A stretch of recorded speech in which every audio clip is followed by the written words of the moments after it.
当思念飞过以后，师傅，小师叔的魂灯亮了！师傅，小师叔的魂灯亮了！胡说八道！你小师叔都死了100多年了。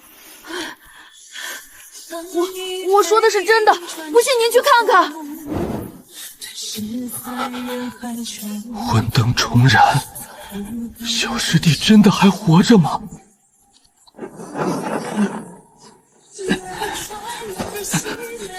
总算是走出来了，这鬼地方我这辈子都不想再进去了。小子，莫要忘了我们之间的约定。如今我修为已废，此地距离玄清宗少说也有108000里，该怎么回去呢？算了，我还是先睡上一觉再说吧。师弟，真的是你啊！快醒醒，我是印度董师兄。小师叔，您快醒醒！董师兄，你终于来了。师弟，真的是你吗？这么多年让我找的好苦啊！是我师兄，你轻点，疼啊！小师弟，你的修为呢？小命还在，就是成了废人。不说这些了，咱们先回去吧。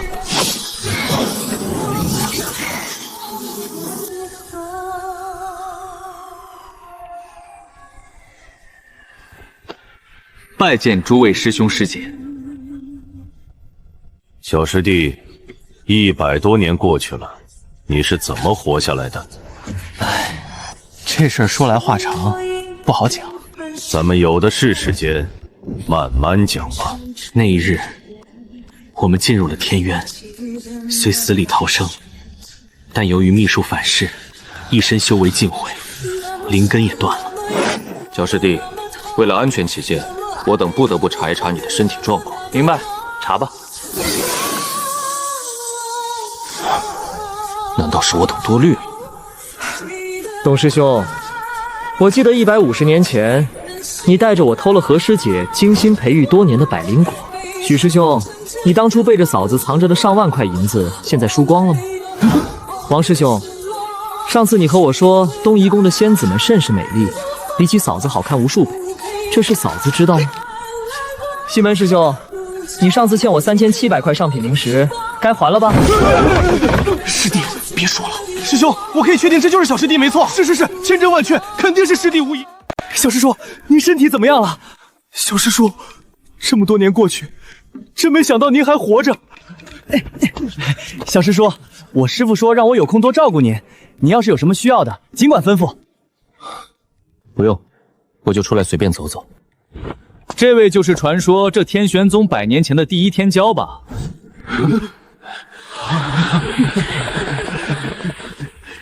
我还以为多了不起，原来是个连灵气都没有的凡人。赵峰，你在说什么？我师父常说，小师叔当年是何等的精才绝业，是宗门多少弟子所仰慕之人。不过今日一见，你是萧师兄的二弟子，他大弟子是谁来着？大师兄叫萧平寒，3年前已经突破元婴期了，现在正在外历练。挺好。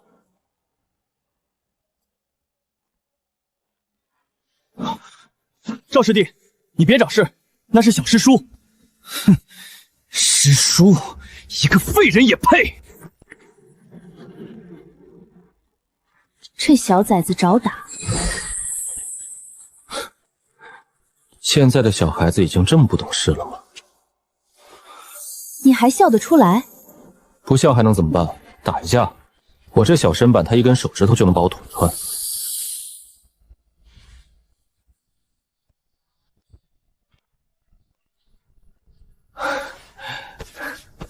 出去溜达了。饿不饿？我让厨房做了几个你以前爱吃的菜。师兄，我说了不用。你要是再说那些废人浪费之类的屁话，我就把你灌。当年你偷我灵果的时候，可没见你客气过。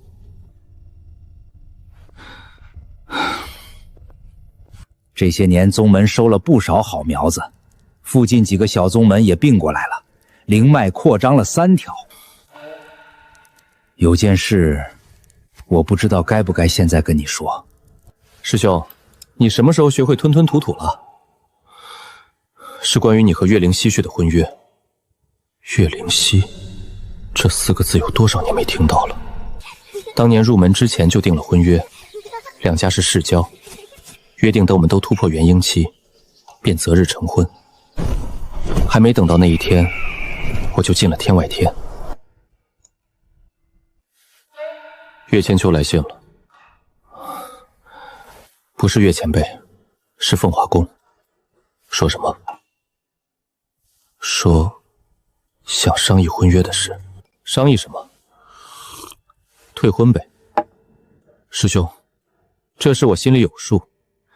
我现在一身修为全废，连个筑基期的弟子都不如，换作是谁也不会让自家闺女嫁一个废人。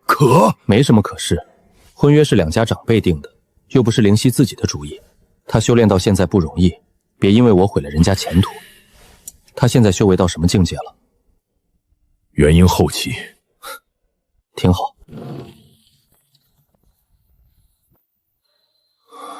你还喜欢他？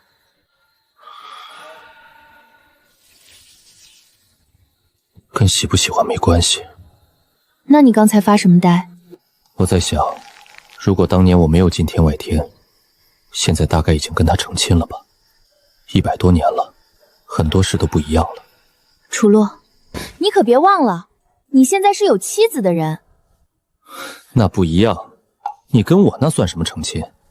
口说为是，天道为证，哪里不算了？你答应过我的。行，算。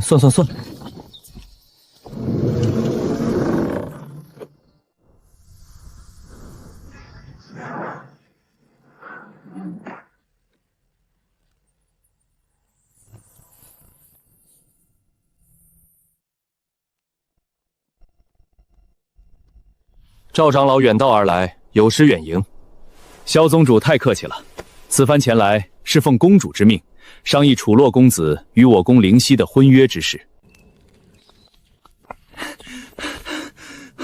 小师叔，凤华宫来人了，岳灵溪也来了。茶烧好了，喝一杯再走。小师叔，这都什么时候了，您怎么还有心思喝茶？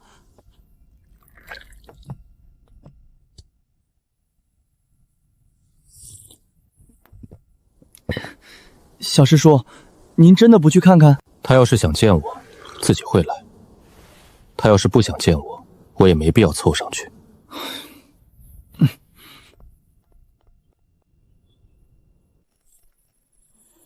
萧宗主，这桩婚约当年是双方长辈所定，如今楚洛公子遭逢大难，修为全废，楚家二老又早已仙逝，这婚约继续下去，恐怕对双方都不合适。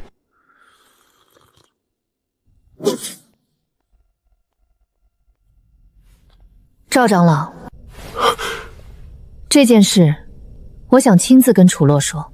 灵溪，公主说了，此事由我全权处理。我知道，但婚约毕竟是我和他之间的事，总该见一面。也好，秦九，去把小师叔请来。是。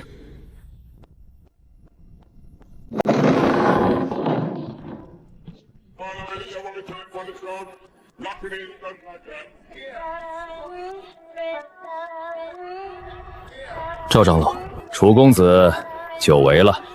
上次见你还是在天外天出征之前，一晃100余年，没想到你还活着，都是托大家的福。今日我们前来是要重新商议一下你与灵溪间的婚约一事。行，我同意退婚。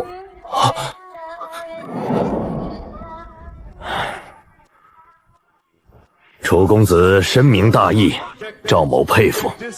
这是当年两家签订的婚约，只需楚公子在上面抹去灵印，此约便自行作废。赵长老，我连灵力都没有了，怎么给你抹？这……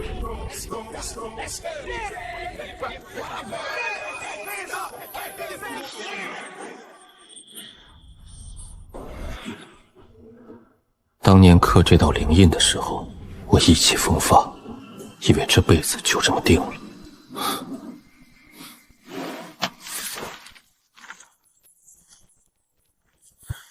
这纸我留着回去糊窗户，正好差一块。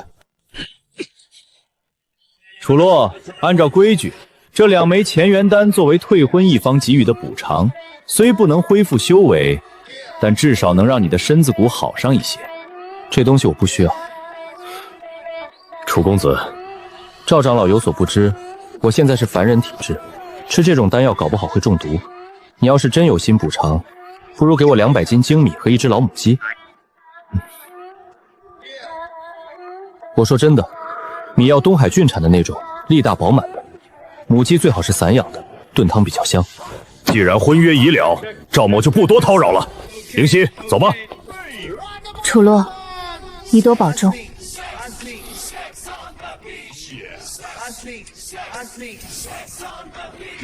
云浩，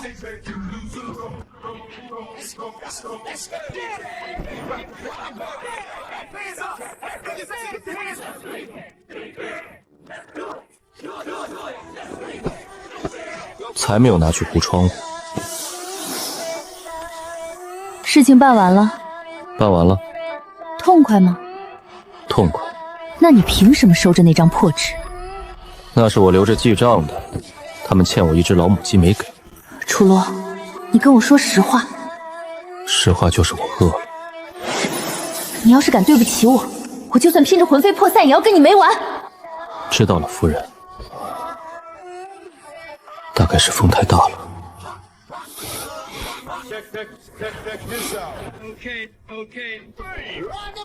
听说了吗？凤华宫来人退婚了，跟楚洛小诗诗。唉，也难怪，修为全废，灵根尽断，换谁家都不愿意把闺女嫁过来。早该退了吧？一个废人还想攀凤华宫？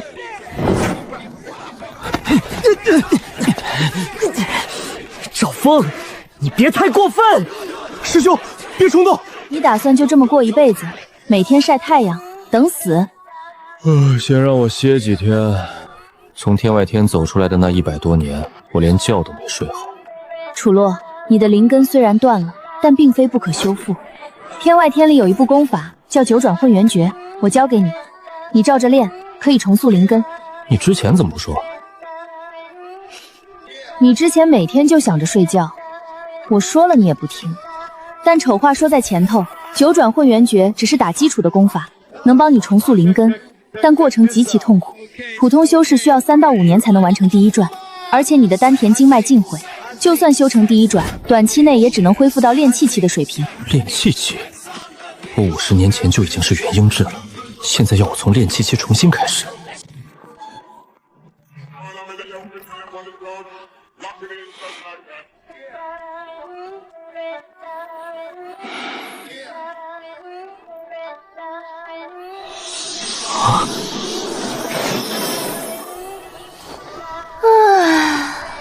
憋死我了。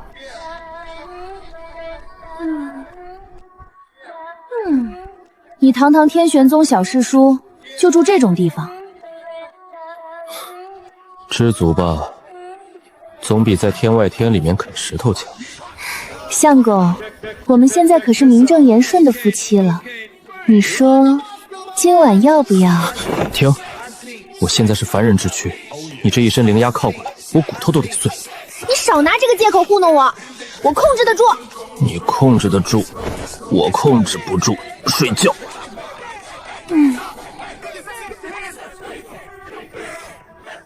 楚洛，你欠我的婚事早晚得还。还，我一定还，等修为恢复了再说吧。灵根断了，丹田碎了，经脉也枯了，现在的我连普通弟子都不如。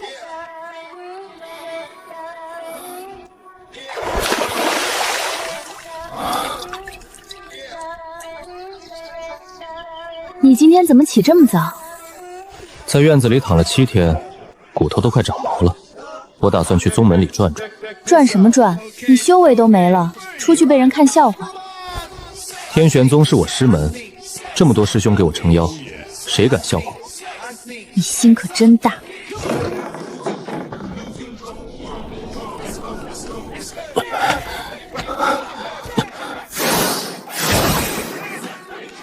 以前遇见飞一拳也就斩茶功夫，现在2条腿走路，倒是有点力不从心。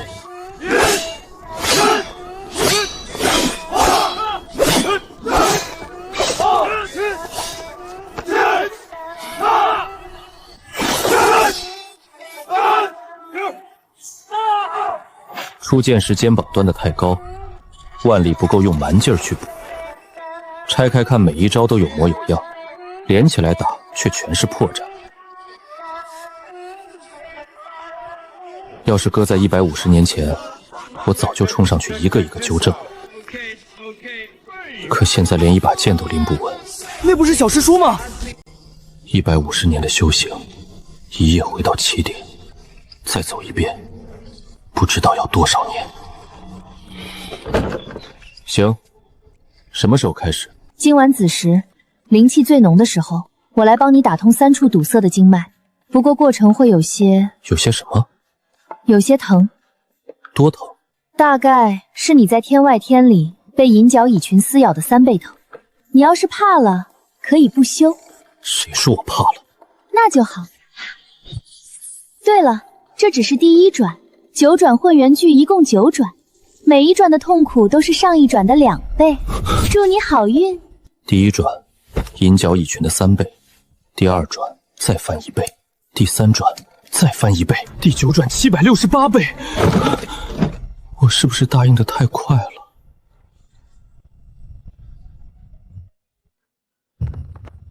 师兄，我想从药库里支几味药材。要什么？赤血藤、冰蚕草、紫旋花、石心莲，这几味药材单看不算什么，但组合在一起是一副打通经脉的药浴方子。小师弟，你这方子一个朋友给的，药材我让人去取，不过赤血藤的年份越高越好，咱们库里的不知道够不够用。还有石心莲，这东西产自北境，宗门库存不多，最多允你3朵，够用了。师弟，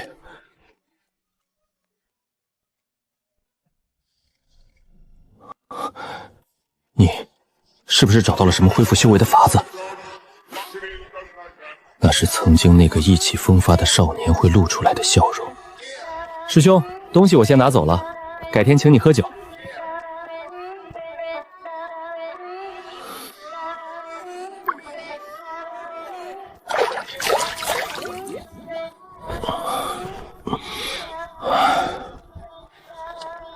快到子时了。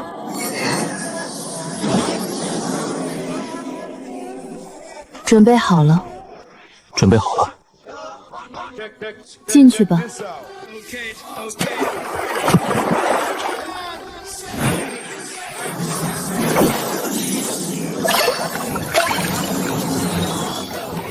前3息有点痒。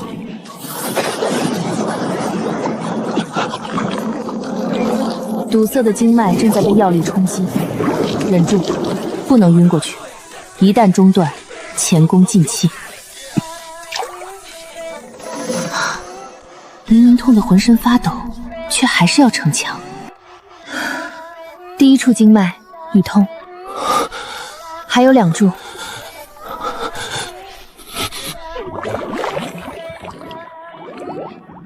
再忍一忍，第2处经脉马上也疏通了。一时不能断，撑住。最后1处。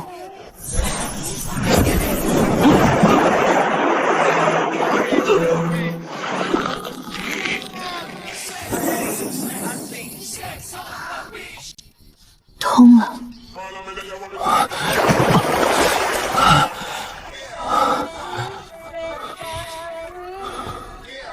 疼吗？不疼。骗鬼！我骗你干嘛？而且你本来就是鬼。楚洛，你再说一次！我说你是仙女。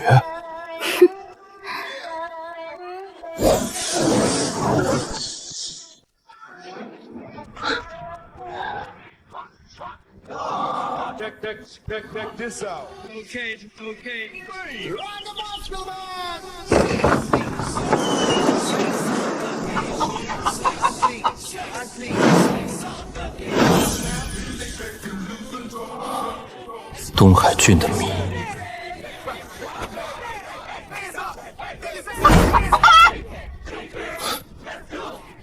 行吧，今晚炖鸡汤。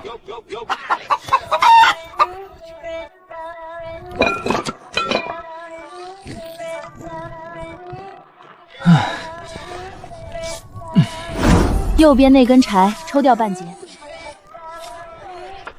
你还会做饭？我活了多少年了，做饭算什么？关于他的来历和过去，能不提就不提。问多了，要么岔开话题，要么直接装睡。鲜，确实是散养的老母鸡。好喝不？好喝。谁送的？不知道。猜一猜嘛。没什么好猜的，不管是谁送的，鸡和米又不会因为猜对了就多出来一份。东海郡的米，散养的母鸡，条件开得那么具体，整个异世店的人都听见了，能送的人没几个。经脉虽然通了，但内壁粗糙，灵气流经时阻力太大，效果微乎其微。小师叔，我师傅让我给您带的。碧云春，你师傅舍得拿这酒出来？师傅说，您要是再不喝，他就改送茶叶了。味道是真好，可惜现在是凡人体质，灵酿的药性吸收不了，跟喝普通黄酒差不了太多。小师叔，有件事不知当不当讲？讲。赵峰在到处说您的闲话，什么废人攀高枝，什么天骄变废物，措辞难听得很。小师叔，你多大了？弟子今年37。什么修为？筑基后期。赵峰呢？金丹初期。秦九，你急什么？他骂我2句，我又不掉肉。倒是你，筑基后期卡了多久了？快2年了。2年？你师傅怎么教你的？筑基冲金丹，最关键的是灵台清明。你整天替别人操心，心思全散了不卡才怪。回去好好修炼，少管那些有的没的。我虽然修为废了，但好歹还活着，没到需要你替我出头的地步。弟子记住了。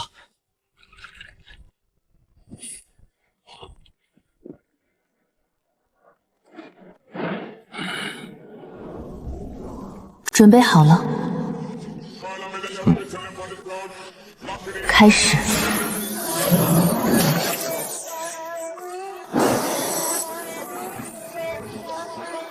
别急，先感受灵气的路线，记住它的走向。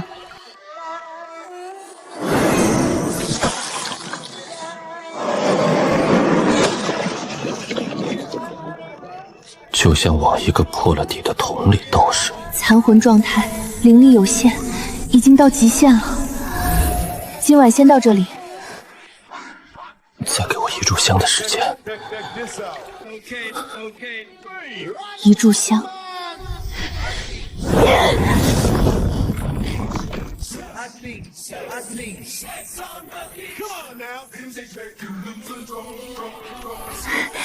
成了。我感觉到了一丝微不足道的真气，安静地盘踞在丹田深处，像一颗种子，埋在废墟里的种子。别高兴太早，9转混元诀第1转需要凝聚360缕真气，你现在才1缕，按这个速度，第1转最快也要半年。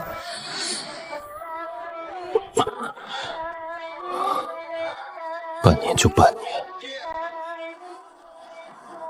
在天外天里啃了100多年的石头都熬过来了，半年算什么？半个月7缕真气，炼气1层需要36缕，还差29缕。你的悟性确实不差。我要是悟性差，150年前就不叫天骄了。得意什么？你现在连人家宗门里扫地的杂役弟子都打不过。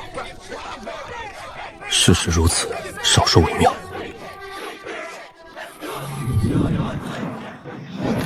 左臂经脉有暗伤，之前疏通时没发现，费时费力，但好歹通了。不是秦九，秦九走路没声。楚洛，我师父让我来请你，明天有客人到。什么客人？乘风阁的人。你这是在干嘛？煮药晒养生。赵师侄，你师父的话带到了就行，别的不用多问。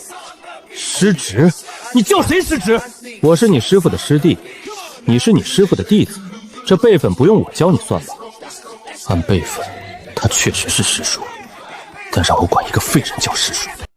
辈分是辈分，实力是实力。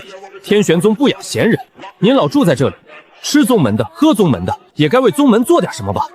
我为宗门做的事，比你吃过的饭还多。你回去翻翻宗史，天玄宗的护山大阵是谁布的？宗门里1半以上的丹方是谁改良的？就连你腰上挂的那柄令箭的锻造法，最早也是从我的练习笔记里传下来的。那都是以前的事了，现在我确实什么都做不了。所以赵师侄，你也别跟我计较，一个废人能吃多少粮食？1天3碗饭，偶尔加根鸡腿，天玄宗还不至于养不起。明天辰时，议事殿，别迟到。这小崽子，我迟早收拾他。你现在这个状态，收拾不了他。我说的是以后。乘风阁，这名字有点耳熟。北京的一个二流门派，100多年前还只是个小门小户，这些年大概发展起来了。他们来天玄宗干嘛？你去了不就知道了。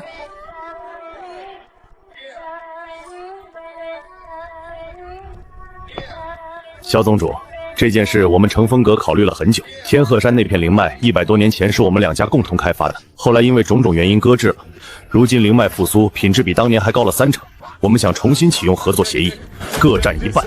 150年前所谓合作开发，不过是天元宗让出2成与乘风阁换他们帮忙维护，现在张嘴就要1半。周阁主，当年的协议我记得很清楚，乘风阁分得2成，而非5成。萧宗主，此一时彼一时嘛。当年我们乘风阁实力不济，2成已经感恩泰德，但这些年我们也在发展。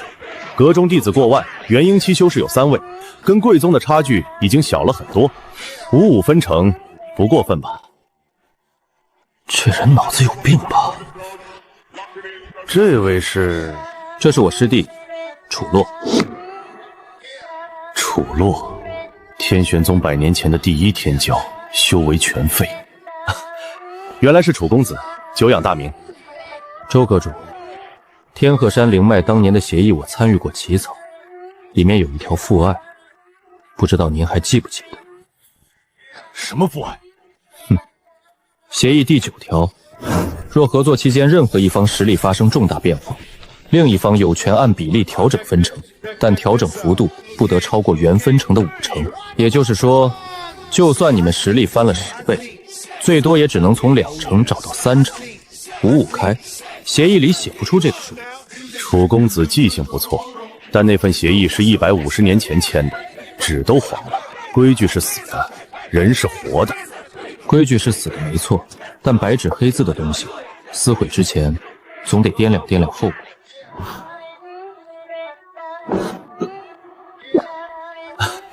楚公子说的有道理，是我莽撞了。不过嘛，这件事咱们可以再商量，不急不急。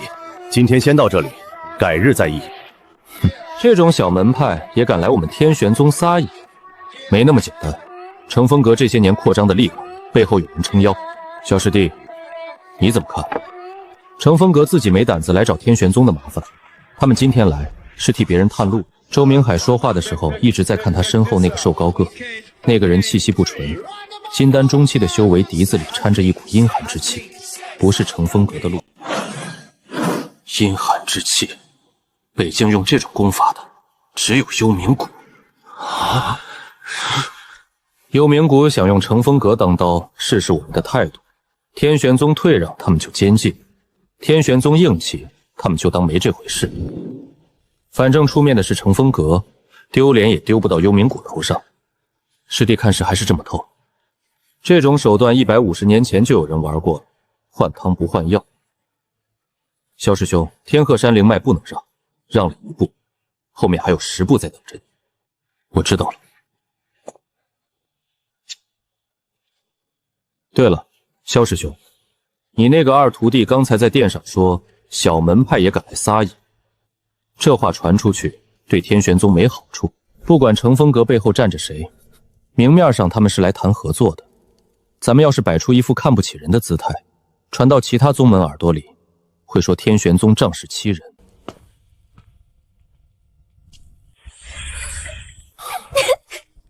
你故意的吧？什么故意的？最后那句话明着是替宗门着想，实际是在萧长拼面前拆赵峰的台。你这人嘴上说不计较，背地里一个都不放过。我这叫教育晚辈。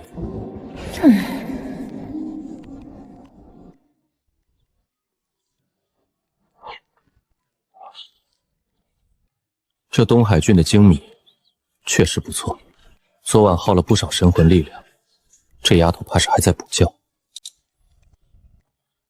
九转混元诀虽然霸道，终归是重塑根基的野路子，我需要些平和的导引术，把真气理顺。小师叔，150年前，老夫还在外门挑水，那时候您可是风云人物啊！现在我就是个来翻书的闲人，哪一层我能进？宗主交代过，阁内9层，您随意。不过您现在这身子骨，爬个3、5层，估计就到头了。高处的灵压，凡人扛不住。多谢提醒。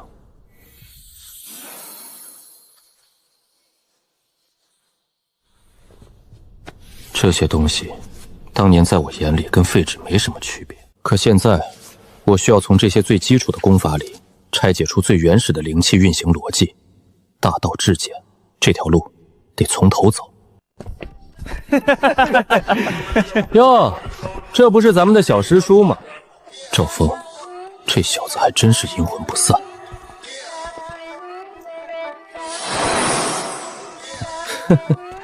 小师叔放着后山的轻浮不响，跑来这儿钻研练气期的入门功法。这书我8岁就不看了，您要是真想练，不如去求求我师傅，说不定能赏您几颗延寿丹，好歹能多活几年。赵师侄，剑练得怎么样了？金丹已成，假以时日，便能追上大师兄的脚步。金丹成不成，看的是命；剑练得好不好，看的是手。你虎口有茧，食指指节外凸，这是发力过猛的征兆。天罡剑经讲究刚中带柔，气贯长风。你一味追求刚莽，出剑时，腋下空门大开，换个同境界的对手，3招之内必能挑断你的手筋。你现在平复心气，试着把灵力往右手少阳经引，看看第3个穴位是不是像被针扎一样。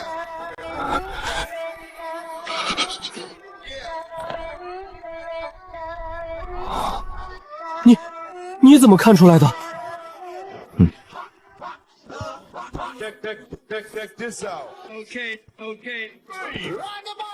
多看书，少说话。这经书的第1页就写了。你心思太杂，老想着怎么在背背上压我一头，这剑能连好才怪。选好了，3本书到了。小师叔，这3本书虽然普通，但要是能练通了，这天下的功法也就没那么多门槛了。只是这路不好走，路就在脚下，走就是了。这气度倒真像那么回事，可惜了这身修为。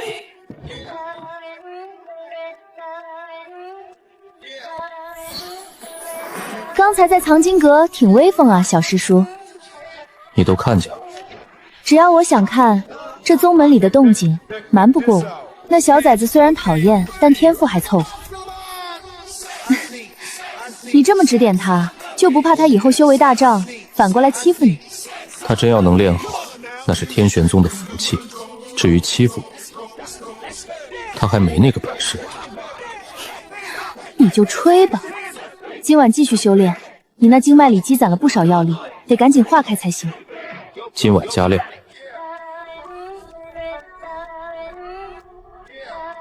我总觉得乘风阁那帮人不会善罢甘休，天鹤山那块地估计很快就会出事。3天了，该来的差不多该来了。出事了！乘风阁那帮孙子把天鹤山的巡逻弟子给扣了。扣了几个？6个，都是筑基期的外门弟子。周明海那老狐狸放话说天鹤山灵脉异动，怕灵气外泄伤人，封锁了入山口。咱们的人去理论，直接被阵法困住了。这哪是封锁，这是明抢。萧师兄怎么说？宗主正召集长老议事，赵峰那小子叫嚣要带人杀过去，被宗主压下了，牵扯幽冥谷，不能乱动。师弟，你上次说乘风阁是探路的，宗主想让你过去看看，当年的协议是你经手的，地形你最熟。废人去处理外交之分，萧师兄还真看得起我。不是让你去，宗主派了赵峰带队，你跟着当个顾问，看看对方到底在玩什么花样。一石二鸟啊，萧长青。利用我的经验，顺便把不稳定因素支出去，万一出事，责任也算不到宗门头上，好算在。行，我去。小师叔，此去天鹤山路途遥远，您这身子骨要是受不了灵州的颠簸，现在反悔还来得及。开船吧，别废话。他们嫌弃你是个累赘，你确定要跟着去凑热闹？我的真气已经到了30缕。差最后6缕就能突破炼气1层。天鹤山灵脉复苏，灵气浓度比宗门后山高得多，正好借光。你倒是打得好算盘，拿命去蹭灵气，全天下也就你干得出来。乘风阁周明海，出来说话！哟，赵先知来了，还有楚公子，真是稀客呀！少废话，把我宗弟子放了。放人好说。但天鹤山现在确实危险啊！灵脉暴乱，我们乘风阁也是为贵宗弟子的安全着想嘛。只要萧宗主答应签那份新协议，这屏障自然就撤了。是，我倒要看看你这屏障能挡住我几剑！金丹初期的修为，在老夫面前还不够看。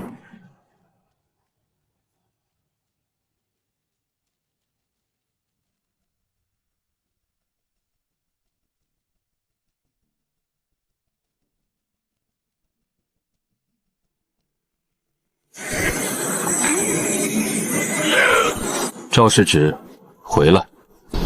你懂什么？撤了就彻底没戏了！我说，回来！啊，周阁主，这阵法布得不错，不过你可能忘了，这一带的地基是软花营，承载力不够。你那左侧第3根锁灵桩，现在应该已经下沉了3寸了。看到那根桩子没？往它底座上方3寸的位置，用你最快的速度出一剑。不用多讲，只要准。破！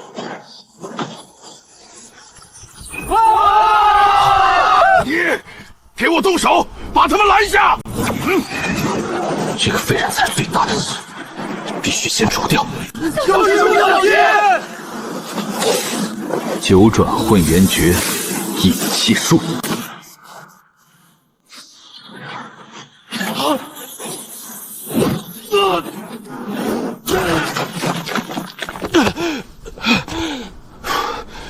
怎么可能？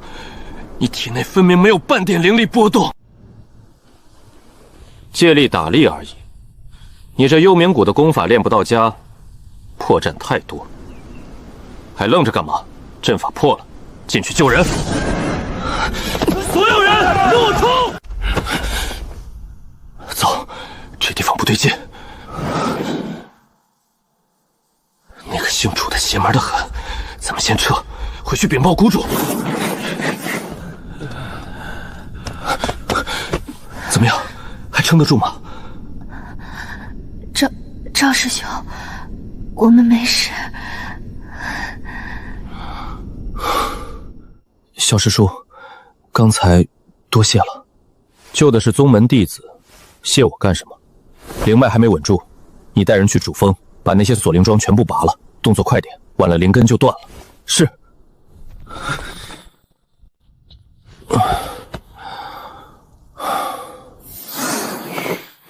刚才那一指挺悬的吧？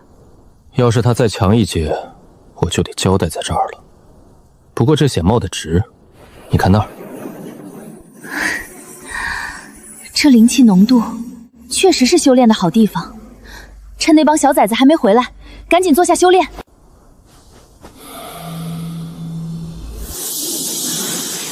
炼气1层，成了。150年了，我终于再次跨入修行的门槛。小师叔，锁灵桩全拔了，灵脉已经趋于平稳。您突破了？侥幸，刚入炼气。100年前的绝世天骄，化神期的传奇人物，如今突破炼气1层，都要用侥幸2个字。回宗门吧，这天鹤山以后估计热闹了。修为全废的情况下，一指逼退金丹修士，这是什么眼界和胆识？难怪当年能成为天骄，那种人哪怕跌入谷底，也不是我们门两看的。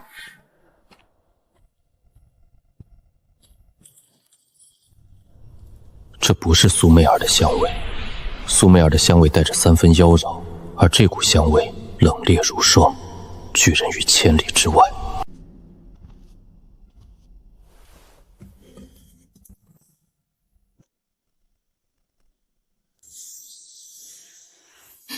哟，旧情复燃了。这雪莲根可是好东西，用了不少名贵药材，正适合你这种刚突破的小弱虫。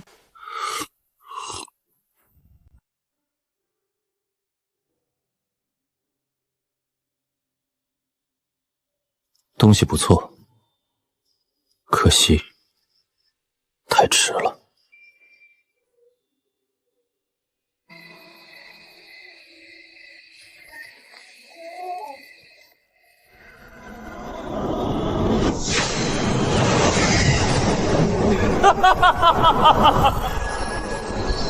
那时候总觉得天下之大，无处不可去。现在才明白，有些路一旦走错了，就再也回不去了。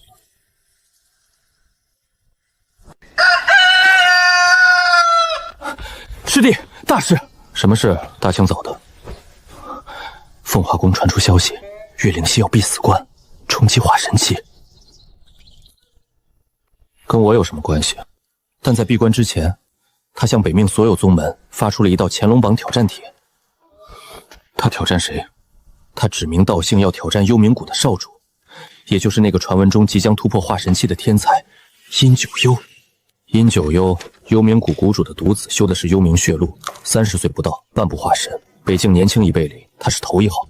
岳灵溪发了帖子，摆明了是替咱们天元宗出头。这事儿闹的，宗主昨晚愁得掉了一大把头发，他用不着替天元宗都签了。2家桥归桥，路归路，他这么做，凤华宫那帮老家伙能答应？哪能答应？听说赵衍清长老气得把议事厅的桌子都拍碎了，但岳灵溪性子倔，谁劝都没用。帖子已经挂在北境通天阁的悬赏榜上了，10天后落雁封顶，生死斗，生死咒。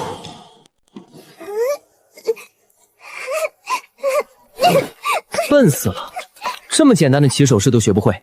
看好了，手腕往上提3分。师弟，你发什么愣？没发愣，我就是在想，他要是输了，凤华宫得赔多少抚恤金？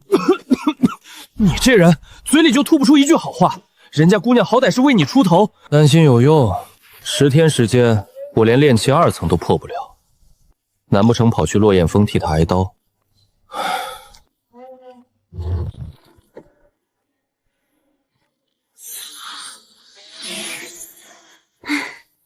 怎么心疼了？人家可是为了你连命都不要了。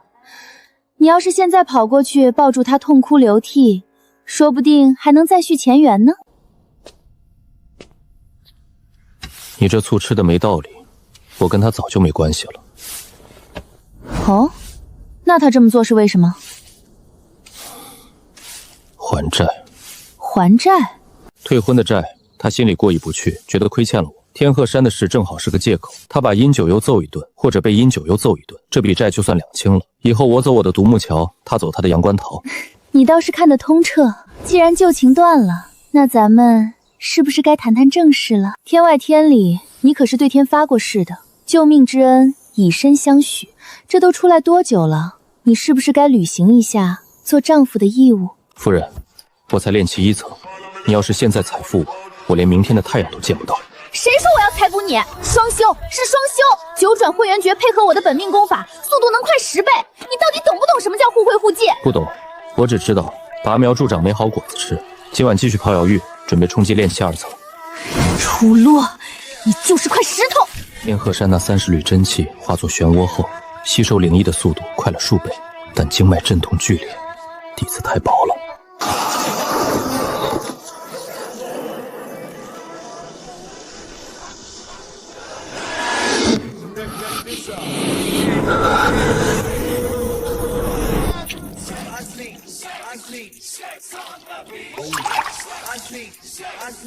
真是个疯子，可这人硬生生从那个鬼地方活着走了出来。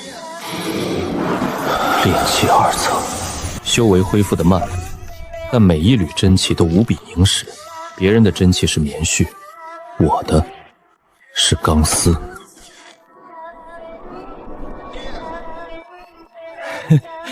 小师叔，吃饭了。今天怎么是你送饭？后厨忙不过来，宗门里来了不少客人。客人都是北境各大宗门的人。岳灵溪挑战殷九幽的事传开了，落雁峰就在咱们天玄宗往北300里。那些人打着观战的旗号，提前跑来落脚。来者不善。啊，谁说不是呢？幽冥谷的长老今天早上也到了，带了10几个弟子，说是来拜访萧宗主。现在全在议事殿坐着，气氛僵得很。殷九幽来了没？没看见。带队的是幽冥谷2长老冥河老鬼，那老头看人的眼神跟看死人一样。赵峰师兄刚才殿外多看他一眼，被他身上的阴气震得吐了血。赵峰吐血了。宗主为了丹药，现在抬回后山养伤去了。幽冥谷这是来下马威的，天鹤山的事，乘风阁吃了鳖。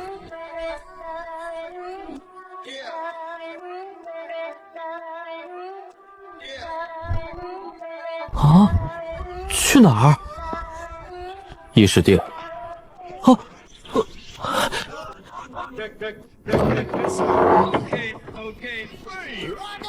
萧宗主，天鹤山的事，贵宗做得太绝了，打伤乘风阁的人就算了，连老夫留下的那几根定脉桩也给拔了，这笔账总得算算。冥河长老，天鹤山乃天玄宗与乘风阁共管之地。阁下私自布阵抽取地脉本源，坏了规矩在先。怎么做贼的逃来找施主索赔了？规矩？修仙界谁的拳头大谁是规矩。天玄宗100年前风光无限，可现在嘛，连个像样的后辈都拿不出。刚才殿外那个金丹期的小家伙，连老夫一道外放的护体罡气都接不住，直接吐血倒地。就这种货色，也配称宗主亲传？老匹夫，欺人太甚！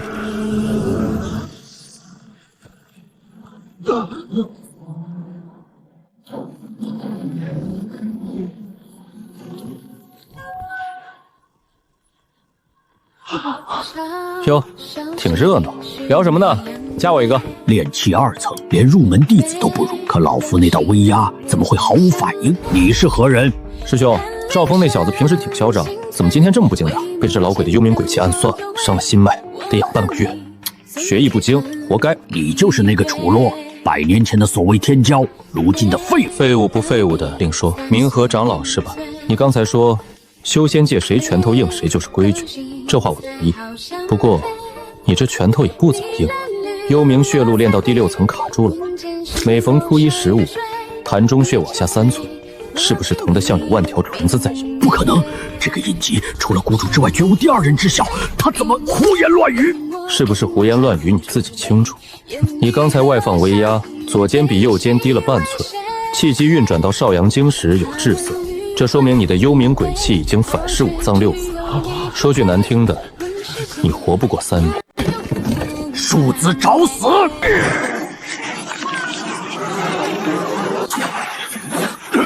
明和，你在我天玄宗的议事殿动我师弟，真当萧某是泥捏的？好得很。天玄宗果然藏龙卧虎，今日老夫认栽。不过10日后的落雁峰，希望你们还能笑得出来。九幽校主可不会像老夫这般好说话。师弟，你没事吧？刚才那老鬼的威压，你怎么扛下来的？他那点威压，外强中干，吓唬小孩的。楚洛你大爷！为了撑场面，抽干了我好不容易攒下的魂力，下次再有这种事，你自己扛。辛苦夫人，晚上给你加餐。小师弟，你刚才说明和活不过3年，是真的。幽冥血路本就是残卷，强行修炼必遭反噬。殷九幽既然是幽冥谷少主，练的肯定也是这门功法。岳灵溪挑战他，胜算几何？0。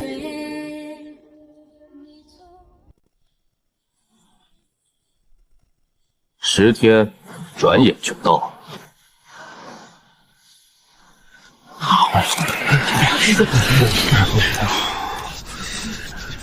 人真多，能不多吗？一边是凤华宫100年难遇的冰山美人，一边是幽冥谷凶名赫赫的天才少主。这门票要是收钱，通天阁能赚翻。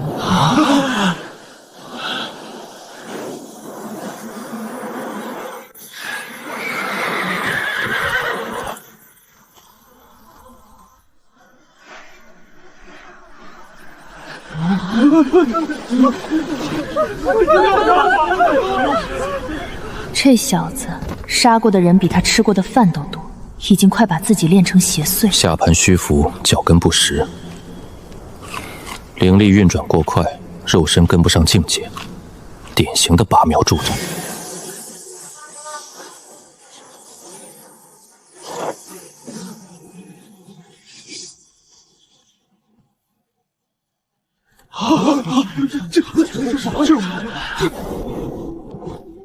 岳仙子，你我往日无怨，近日无仇，为了天玄宗那帮废物，跑来送死，值得吗？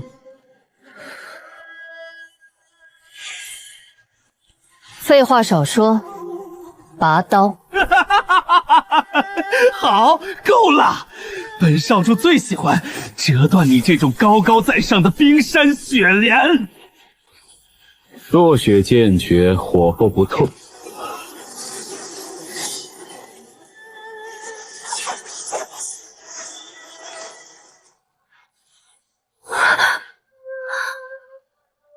太慢了。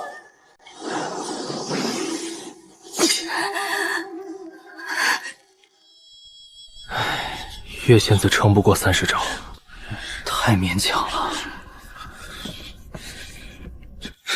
这丫头怎么这么死脑筋？打不过就认输啊，非要拼命啊！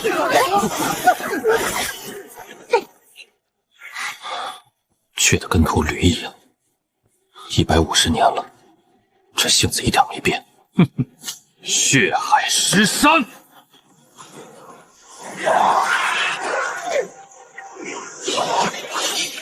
认输吧，做我的侍妾，本少主饶你一命。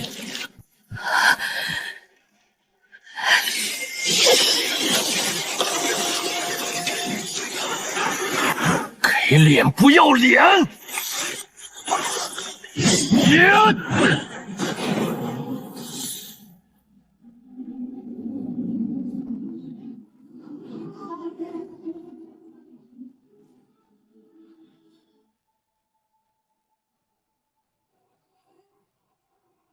凤华宫的天骄不过如此。生死斗，外人不得插手，这是规矩。本少主最后问你一次，服不服？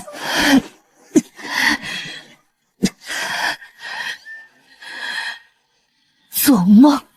那你就去死吧！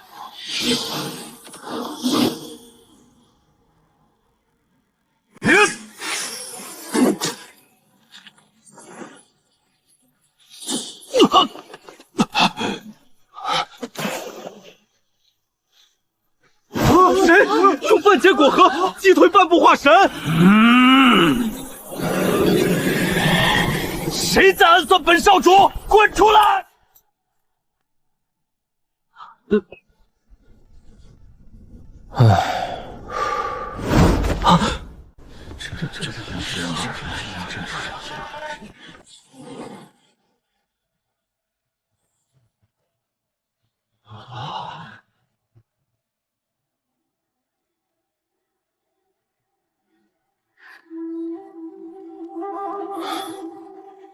！150年了，你这笨丫头，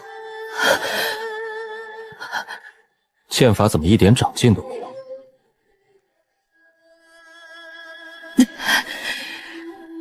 你来干什么？走。路过，看个热闹，顺便看看凤华宫的效果。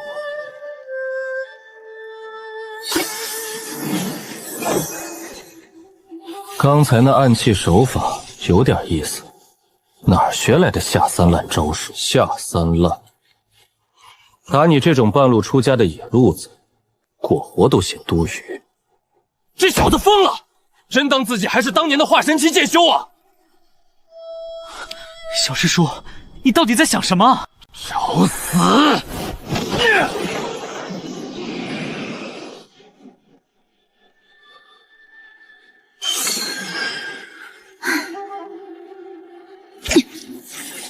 省着点用，老娘的存货不多了。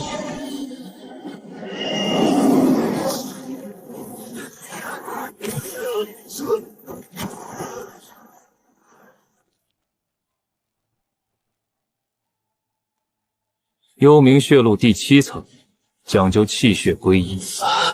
你急于求成，强行冲关，导致血气逆流。每次运转功法，潭中穴往下3寸的位置，是不是疼得要命？那个废人，一眼就看穿了老夫的隐疾。你到底是什么人？天玄宗，楚洛。楚洛，那个150年前一剑挑翻北境7大宗门年轻一代的，不是说死在天外天了吗？活着回来了，修为全废了。装神弄鬼，看出破绽又如何？在绝对的实力面前，你这点小聪明，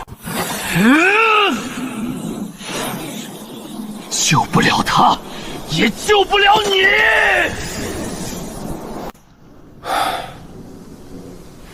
还能站起来吗？死不了。死不了就看好了，落雪剑诀不是你那样用的。冰雪之气，不在于刚，在于绵长。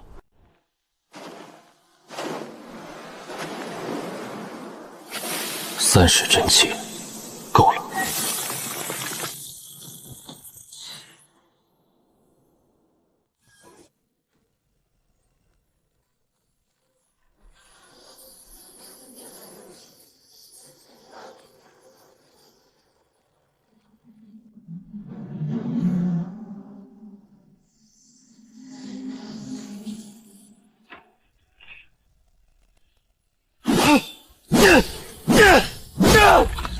这不可能！你个练气期怎么可能调动落雁峰的地脉寒气？多读书，少练邪功。落雁峰属阴，你修的幽冥血路也是阴寒属性，同性相斥。你跑到这儿来，脑子被门紧了？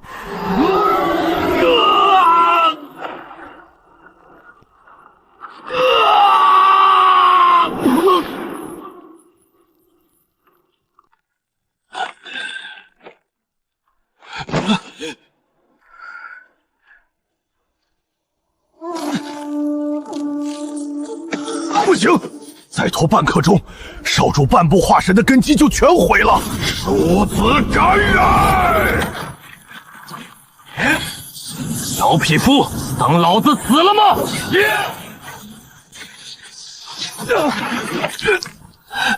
董天书，你想挑起两宗大战吗？放你娘的狗屁！生死斗是你们少主自己答应的，打不过就长辈下场。幽冥谷的脸皮比城墙还厚。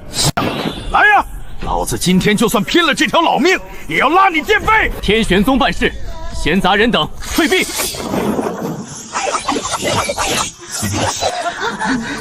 真打起来，今天占不到便宜，这帮贱修逼急了，真敢自爆金丹。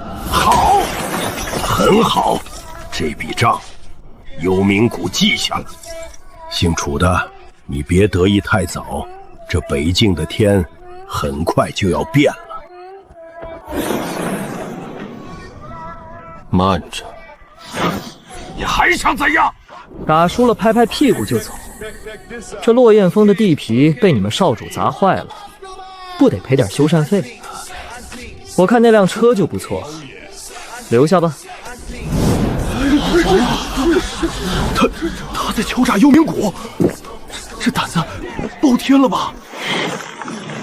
你做梦！师兄，把他们少主的储物袋卸下来。按照规矩，生死斗输的一方身家性命都是赢家的。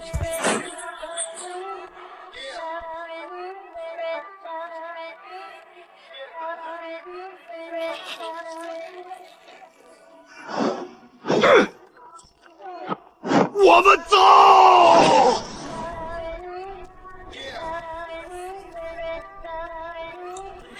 师弟，真要那破车干嘛？阴气森森的，拉回宗门多晦气。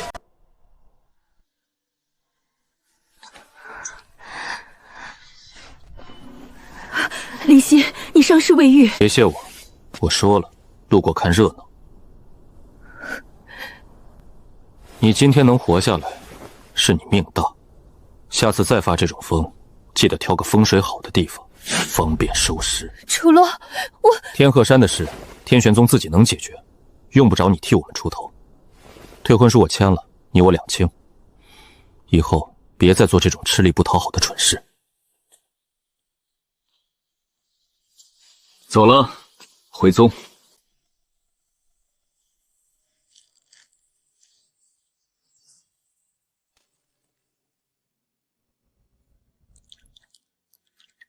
长老，我们回去吧。必死关，不破化神班，刺骨出关。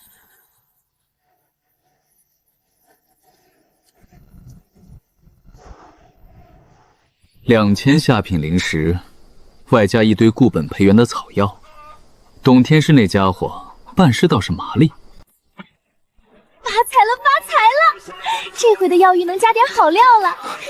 那骨髓给我留点，对恢复神魂有好处。今天借你那一滴魂液，谢了。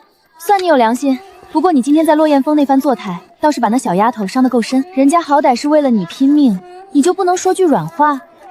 这么爱听凭捉摸啊？软话救不了命，他性子太傲，总觉得亏欠我，想用这种方式还债。我要是给他好脸色，他下次能直接杀上幽冥谷，把话说绝，断了他的念想，对他好，对我也好。你这人啊，看着薄情，骨子里却比谁都算计得清楚。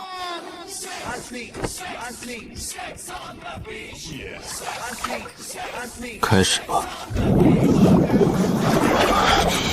忍着点儿，你底子太虚，前2次药浴只是疏通，这次才是真正的重塑。九转混元诀第一转，要的就是这股破而后立的狠劲儿。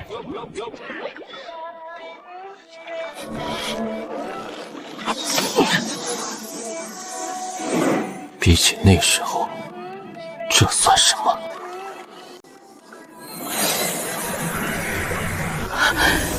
突破了！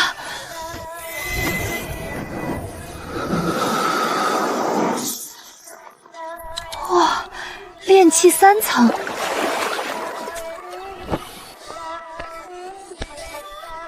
虽然离巅峰还差得远，但至少遇到筑基期的修士，打不过也能跑得掉了。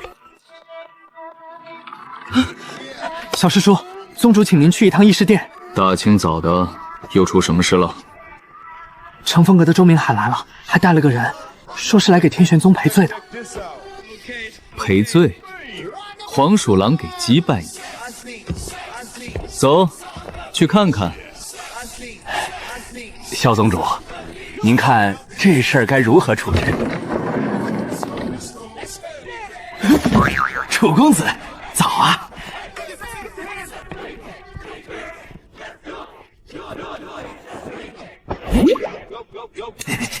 周阁主，这唱的是哪一出？萧宗主，天鹤山的事全怪这个狗东西，我们乘风阁也是被他蒙蔽了。他打着帮我们维护灵脉的旗号，暗地里布下锁灵桩，企图破坏两宗的合作。我一查清真相，立刻把他绑了送来，任凭天玄宗发落。周阁主，既然是来赔罪的，光送个人头可不够诚意啊。天鹤山灵脉受损，未来3年的产出至少减半，这笔账怎么算？楚大人说的是，我们乘风阁愿意拿出3万下品灵石作为补偿。5万。另外，天鹤山以后的开采权，天玄宗占7成。7成，这比150年前的协议还要苛刻。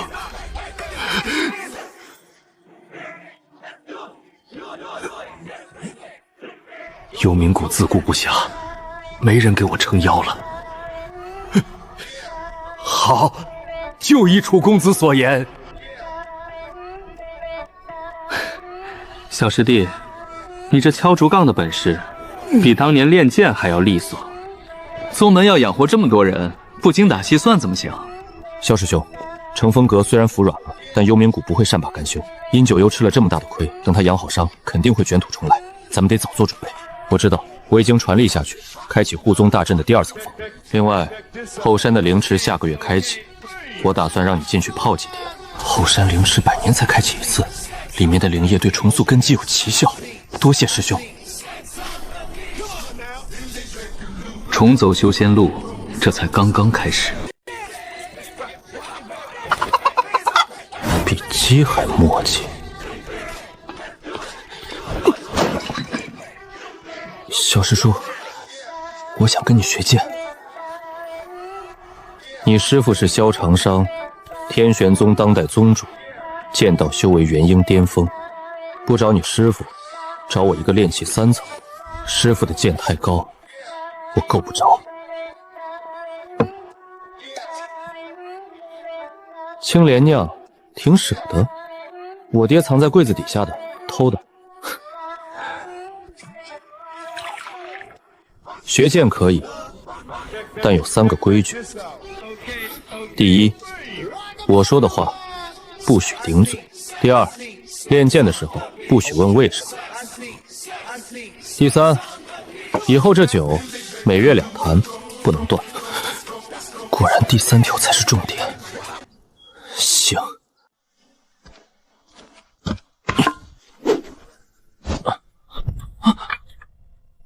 从今天起，你练剑不用领剑，用这个。天罡剑经入门第1句写的什么？万剑归宗，以气御剑。错，是剑者手之延伸。你连手都没练明白，整天琢磨怎么用灵力催动飞剑，本末倒置。来，劈我！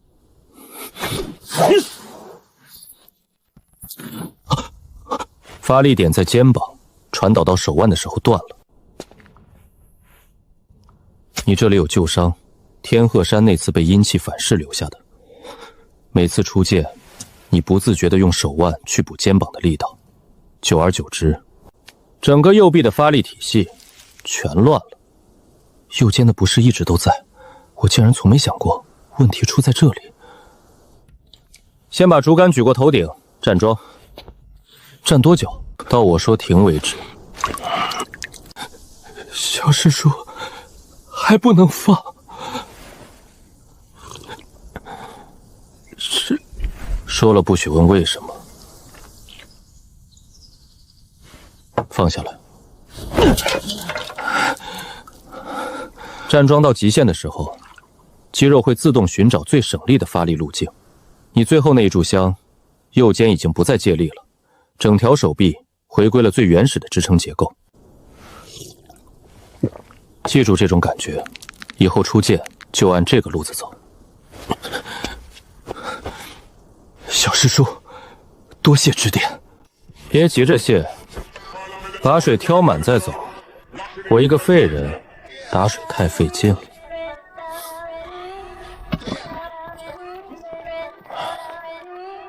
收个徒弟还附带免费苦力，你这买卖做得精。不是徒弟，是师侄，差着辈分呢。话说，你什么时候去后山灵池看看？灵池下月才开吧？我总觉得那地方不太对劲。哪里不对？昨晚我散出一丝神识，探了探后山的方向，灵气分布不均匀。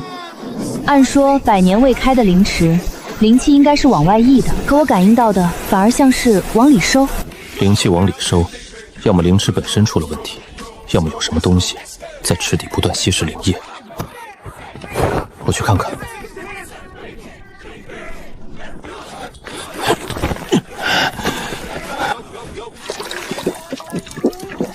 堂堂天玄宗小师叔，爬个山跟老头子似的。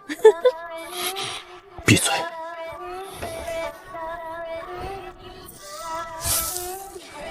这苔藓死了至少3个月，灵气被抽走了，不是天然衰竭，是被什么东西硬抽的。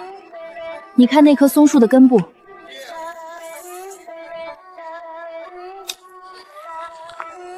引灵纹，有人在后山的地底铺了引灵阵，这不是在聚灵，是在偷灵。有人在偷天玄宗灵池里的灵液，而且从苔藓枯死的时间看，这条引灵纹已经运作了至少3个月。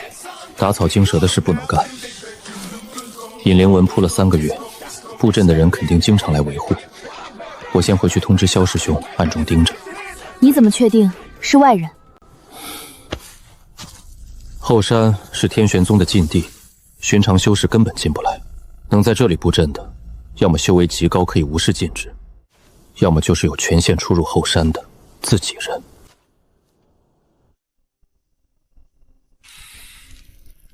小师叔又来翻书吗？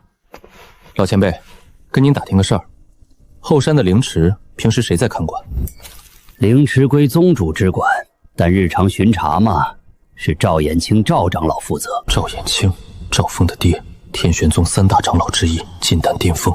赵长老平时去后山勤快吗？挺勤快的，大概2、3个月前开始吧，他每隔5天就往后山跑一趟，说是检查灵池的状况，为下月开池做准备。宗主还夸他办事尽心呢。2、3个月，每隔5天，与引灵纹的时间和维护周期完全吻合。赵峰那小子刚给你鞠完躬，你转头就要查他爹，你说你这人……查是查，定不定是另一回事。现在只是时间对得上，不能说明什么。你确定是引灵纹？确定。纹路走向从灵池向外辐射，覆盖范围至少方圆30丈。以这个规模，每天流失的灵液不会少。赵衍清这个名字，你是从守阁老头那儿听来的？但我没有说他有嫌疑。你不用说，我也会往那边想。赵衍清管了灵池15年，从来没出过岔子。这3个月，他忽然频繁去后山，理由是提前检查，理由说得通，所以不能急。万一是外人利用他的巡查规律，趁空当下手呢？贸然动作，抓不到真正的黑手，反而打散了人心。你打算怎么办？蹲。引灵纹需要定期灌注灵力维持运转，否则纹路会断裂。我估计维护周期在5天左右。赵衍清下次去后山的日子，让我跟着，远远盯着就行。你身边得带个人。你现在的修为不用，人多了反而容易暴露。何况我身边有人。后山禁地的通行令，下月灵池开启，不管这事查到什么结果，你都进去泡。我怕再拖下去，灵液被偷光了。你是不是早就知道灵池的灵气在流失？你那位萧师兄心思深得很。他是宗主，心思不深，这把椅子坐不稳。灵池流失的事，他早就知道吧？多半有察觉，但一直拿不准是谁干的。刚好我撞上了，正好替他当这把刀。你不介意？帮他也是帮自己。灵池要是废了，下月我拿什么重塑根基？行吧，为了你的灵根大业，老娘陪你蹲点儿。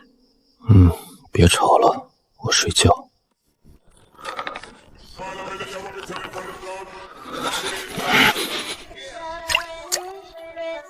洒了，加一炷香。撑住，撑住。第7滴，加7炷香，2个时辰了，还站得住？站得住！有韧劲儿，左手，我又不是左撇子。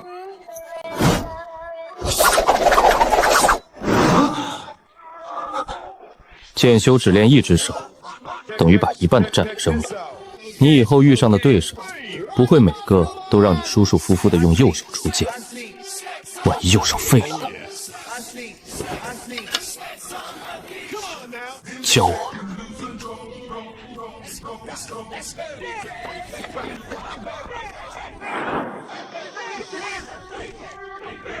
几十年没人碰过了。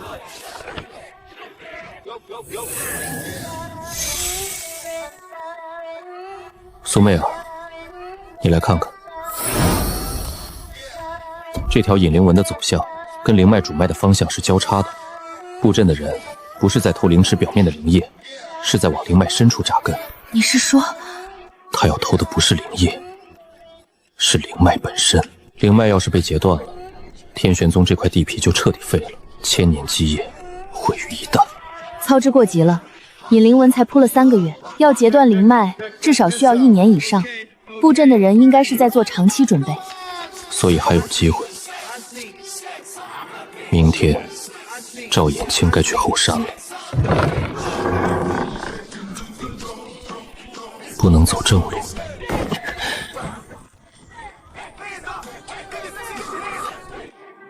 来了。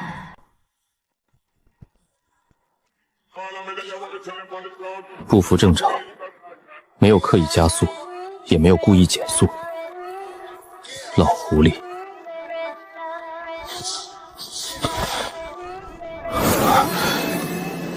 颜色更深了，有人给他灌注过新的灵力。确认了，5天一个周期，时间完全吻合。我不追人，我追纹路。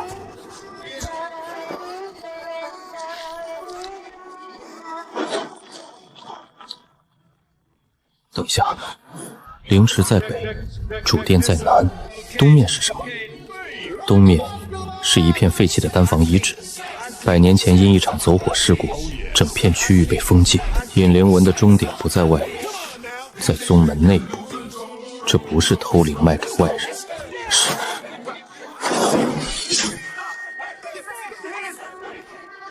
楚师叔，你来后山做什么？赵长老好身手，我一个炼气3层，走路动静大的跟牛一样。你居然现在才发现我？回答我的问题。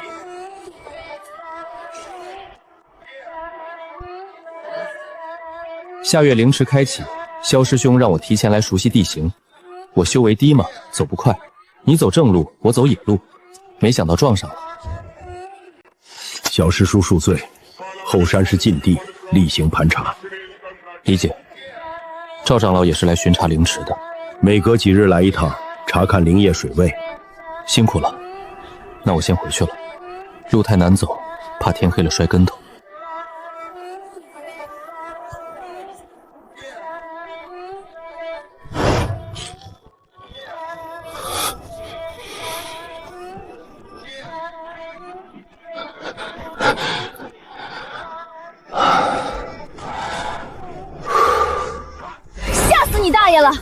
你好歹炼气3层，连个金丹修士靠近都没察觉。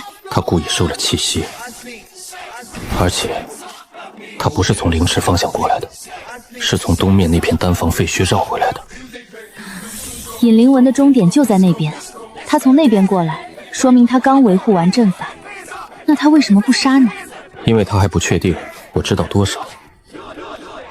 杀了我，萧长枪肯定会彻查，他不想节外生枝，所以你才说那套鬼话。不是鬼话，我确实有通行令，确实来提前熟悉地形，确实不小心撞上了他，只不过我不小心的方式比他想的要有目的性一点。尹灵文的终点不在宗外，是东面那片废弃丹房，赵衍清今天从那个方向绕回来的。丹房废墟，当年走火事故之后，我师风亲自下令封的。那我师父有没有说过那场走火事故的真正原因？他说是弟子炼丹时操作失误，但具体是谁他没提过。萧师兄，我需要进那片废墟看看。不行，那里面残留的丹毒很重，以你现在的修为进去出不来。那你打算怎么办？直接把赵衍清抓起来？我先调他的职，以后灵池巡查换人来做。尹灵文的事找几个信得过的长老去处理，治标不治本。你把他调开，他会知道自己暴露了，到时候他把尹灵文毁掉，就死无对证了。给我3天，3天之内，我查清楚那片丹房废墟里到底藏了什么。你什么都不用做，别打草惊蛇。你打算怎么进去？苏媚儿，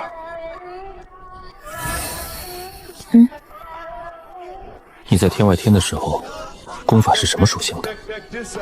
阴属性。怎么了？那片丹房废墟里有残留的丹毒，丹毒属火，你的阴属性功法刚好能压制。我进去的时候，你给我打个底。楚洛，我跟你说正经的，我现在的魂力只恢复了不到20%，帮你挡丹毒没问题，但顶多维持半个时辰。你在里面只有这么点时间，看你的了。够了。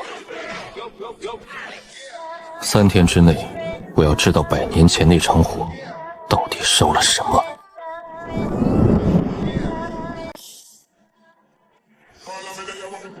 这阵法是师父那一代人布的，用的是2乙金火阵的变体，手法老派，但胜在扎实。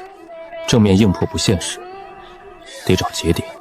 左侧第7块石头，阵纹有一处断裂，从那里进去不会触发警报。半个时辰，这丹毒比我想的浓，别乱跑。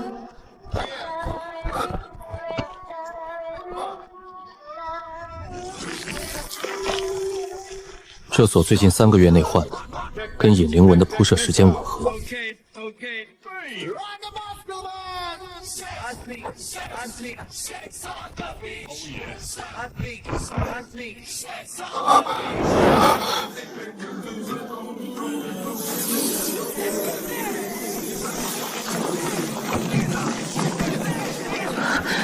这是什么鬼东西？不是当今通行的灵纹，是上古至纹。楚洛，退后！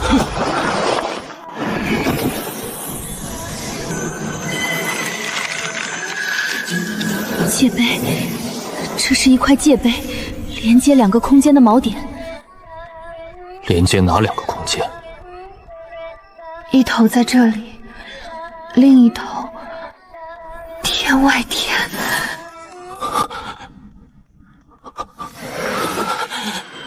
天外天，天外天，27千角。怪不得150年前师父选天玄宗做出发点，怪不得那次探索来的那么突然。这块界碑从一开始就在这里。有人在用灵池的灵液喂养这块界碑，封印正在被缓慢消解。按现在的速度，最多半年，封印彻底失效，到时候天外天的通道就会重新打开。微目间灯火幽微，我和你最天生一对。苏媚儿，你来翻译这句。献祭27魂，开天外天之门。27，跟我一起进去的师兄弟，整整27人全死了。那不是什么探索，是献祭。有人把我们27个人送进去，就是为了开这道门。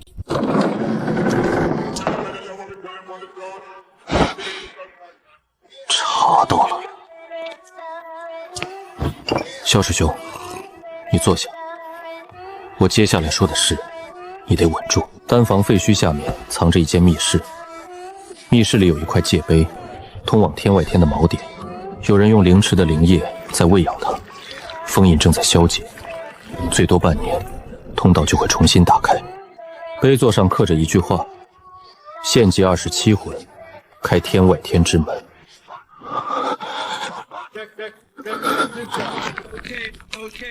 你是说，当年师傅带你们进天外天，是有人在幕后操控？师傅知不知情，我不确定，但那块界碑一直藏在宗门地下，守灵池的人最有可能知道它的存在。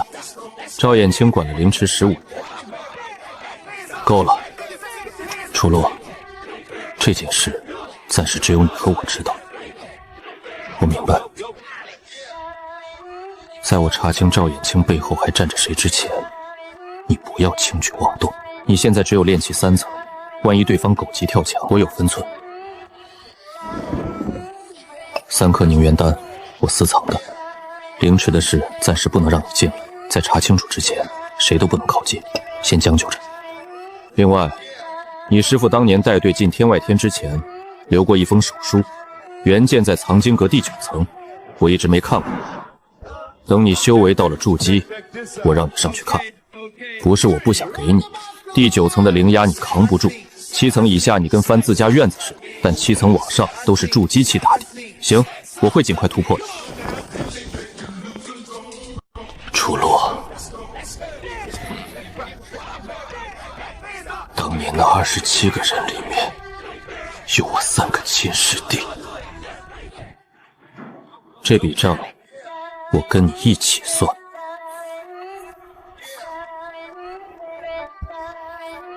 昨晚药浴的药力太猛了，再泡下去，这缸得报废。赵峰迟到了，站在门口像讨饭的。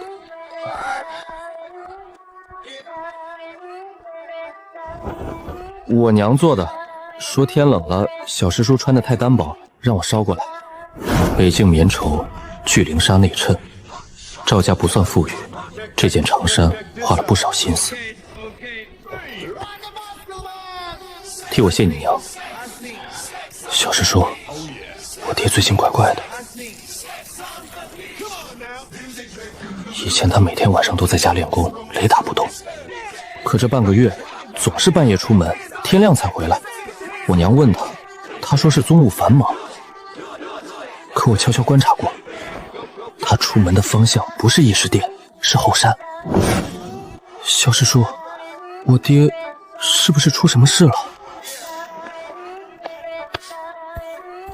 你爹管灵池，下月灵池开启，忙点正常。可是，赵峰，你爹的事自有宗主操心，你现在该操心的是你自己的剑。左手持竿练了几天了？4天。站桩。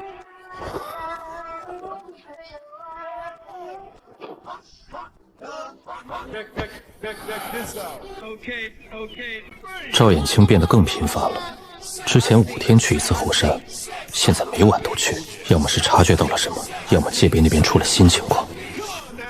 苏媚儿，你昨晚恢复了多少魂力？勉强2成半。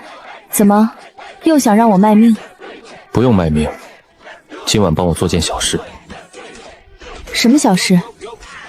跟踪赵衍清。你跟踪金丹巅峰，脚步声能传出2里地，不如让我散出一缕分魂盯着他，你在家睡觉。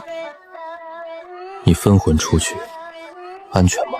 只要他修为不超过元婴，发现不了我。行。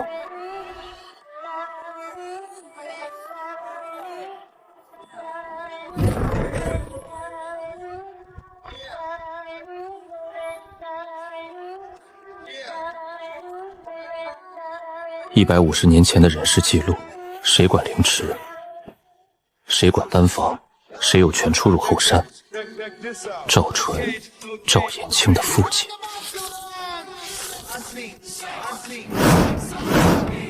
28，我数了3遍，加上我自己，当年进天外天的确实是27人，但记录上写的是28，27个名字，全认得，都是同门师兄弟。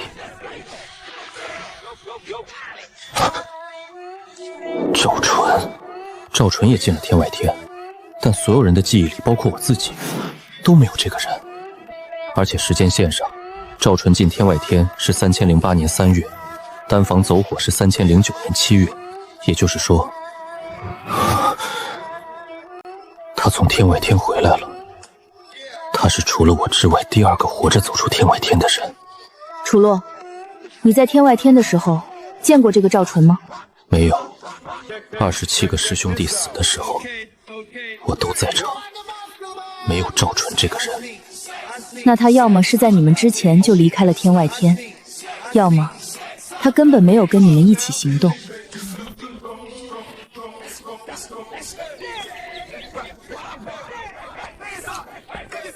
老前辈，您认识赵纯吗？赵延清他爹嘛，认识，不过死了快100年了。死因呢？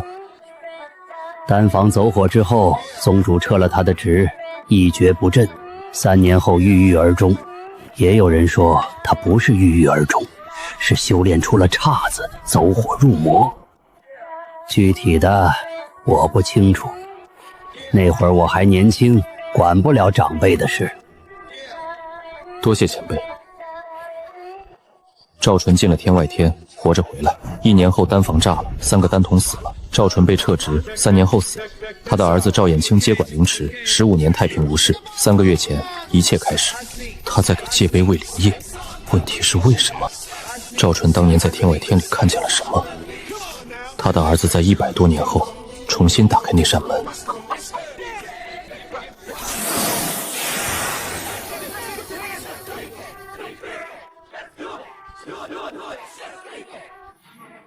丹药品质不错，以我现在炼气3层的底子，1颗能顶3天苦修。不到关键时刻，好东西得省着用。赵延清亥时出门，走的黑松林东面的小路，他没去凌迟，直接去了丹房废墟。铁门上有锁，他有钥匙。在里面待了多久？1个半时辰。出来的时候，手里多了一样东西，巴掌大的玉片，上面有字。他出来后藏进袖子里，原路返回。玉片上的字看清了吗？太远了，看不清。但那块玉片散发的灵力波动很特殊，跟界碑上那颗暗红色宝石是同一种气息。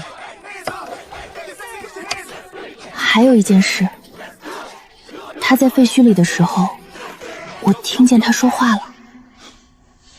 自言自语？不，他在跟人对话，但废墟里只有他一个人，声音是从界碑的方向传出来的。界碑那边有东西在跟赵延清通话，天外天里的东西。他说了什么？隔得太远，只听到几个零散的字。快了，下月，大概就这些，足够。下月凌迟开启，赵延清说快了和下月，他在等凌迟开启的时机。凌迟开启时，100年积蓄的灵液会全部涌出。如果引灵纹全力运转，一夜之间就能把灵脉吸到枯竭。界碑的封印会在那股庞大灵力的灌注下彻底瓦解。天外天的门会在凌迟开启那天打开。苏妹啊，我们的时间不多了。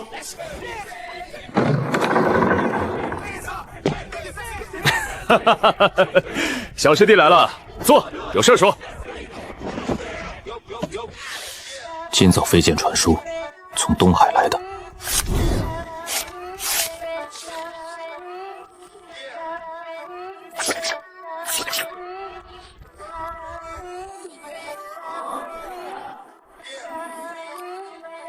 据可靠消息，至少3处天外仙界碑被人为激活，北境已有1处，望天玄宗彻查。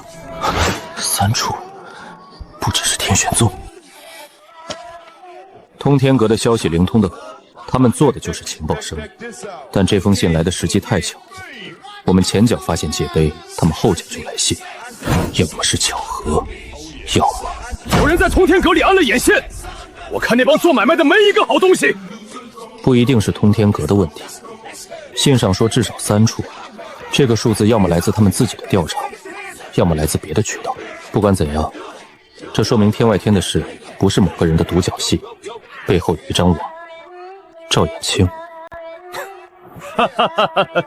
你可以说，昨晚长青已经把事情跟我讲了。赵衍清可能只是北面这个节点的执行人，他背后，或者说他上面还有人。那怎么办？直接把赵衍清抓了拷问。赵衍清是天玄宗3长老之一，贸然拿人，宗门会乱。而且抓了他，背后那张网不会现形，只会缩得更紧。凌迟下月开启，我怀疑赵衍清在等那个时间点引爆界碑。如果我们提前动手，他的同伙可能狗急跳墙，直接从其他2处界碑动手。到时候天外天的门照样会开，我们还自断一条线索。那就干等着。不是干等。第一，凌迟开启前，在引灵纹上做手脚，不破坏，但改变走向，让灵力灌进去的时候出岔子。第二，凌迟开启那天，赵衍清肯定会去废墟，我们在废墟设伏，把他和界碑那边通话的对象一锅端。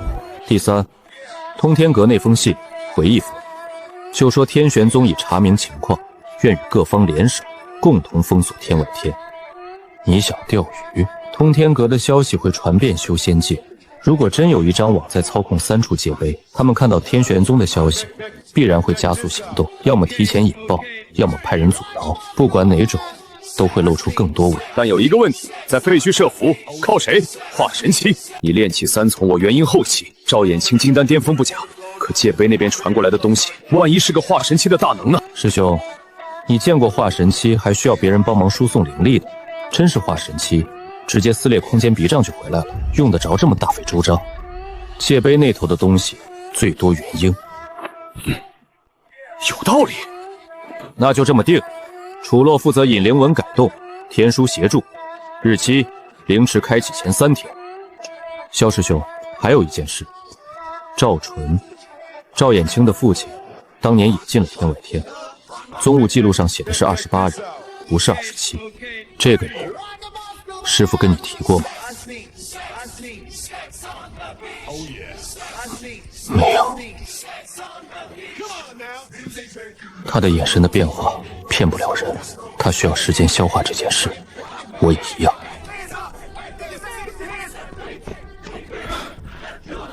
师弟，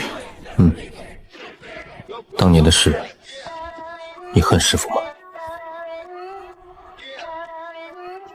等搞清楚再说。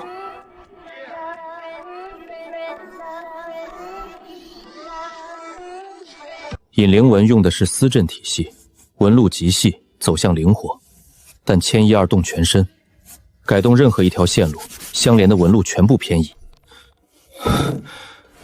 硬改不行，动一条线全盘崩。你得用一种叫嫁接的手法，在原有纹路的分叉点上接一条新的引导线，把灵力的流向导到一个死循环里。赵衍清下次灌注灵力的时候，灵力会在死循环里空转，根本到不了界碑。你怎么知道嫁接手法？我在天外天那边也不是白活了几百年，阵法这种东西用来防贼最实用。他很少提天外天的事，每次触及语气都会变得不太对劲。小师叔，你让我翘了3节早课，就为了帮你刻石头？这不是普通的石头，这是引灵纹的嫁接节点，先在石板上练，练到闭着眼都能刻出来。什么引灵纹？干嘛用的？保密。这里起笔角度偏了2度，重来。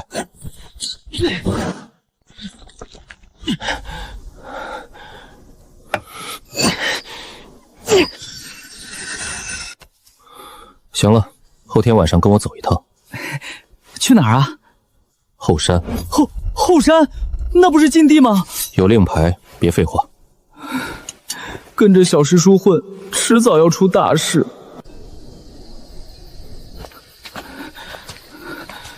小师叔，我这辈子没干过这种事。闭嘴，走路。你在这里放哨，有人来，敲3下树干。200丈内无人，动手吧。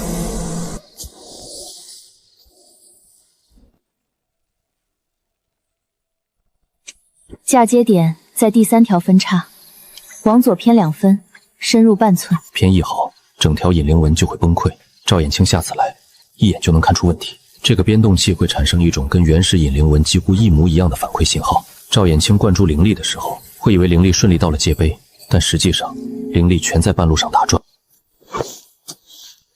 漂亮，你这手阵法功底放在我们那边也算一流。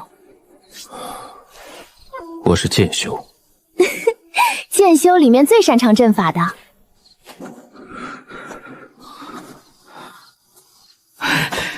小师叔，好了吗？好了，走。小师叔，到底在搞什么啊？帮宗门省灵石。这理由鬼才信。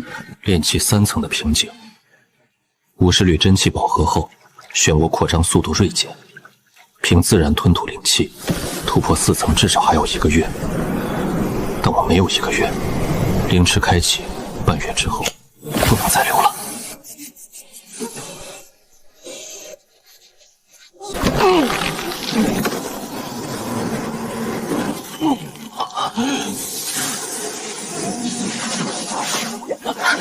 别硬撑，药力太猛，先排掉一部分。不排，9转混元诀第1转彻底重塑，药力越猛，冲击越大，根基夯得越实，前提是扛得住。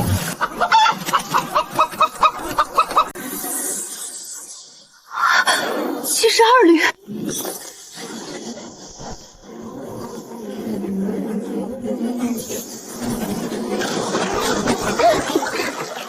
哎呀！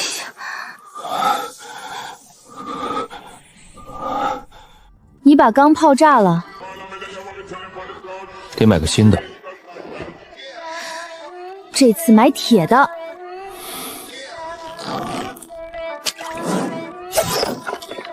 手劲够用了。苏媚儿，干嘛？剩下2颗丹药，等灵池那天再用。你打算一口气冲到什么境界？5层。炼气5层对筑基巅峰，你拿头打？拿脑子打。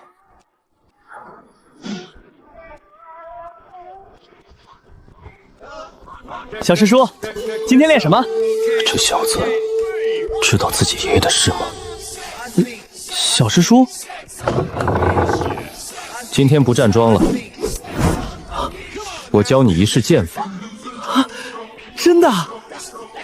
别急着高兴，这一式叫破煞，专门对付阵中困敌的局面。看好了，阵法的核心是阵眼，阵眼通常藏在最不起眼的角落。这一剑不求威力，只求精准。出剑路线要绕过所有阵纹干扰，直捅阵眼。再来，你的腰没跟上，剑法不是手上的功夫，从脚底发力，经过腰胯传到肩肘，最后到指尖。你的腰是死的，力传不上去。站桩的时候我让你举竹竿，就是在练腰腿的整合力。教他破煞，不全是为了传授剑法。半个月后灵池开启，废墟里那座界碑周围肯定有阵法防护，到时候局面有多复杂，谁都说不准。赵峰早晚会知道他爷爷的事，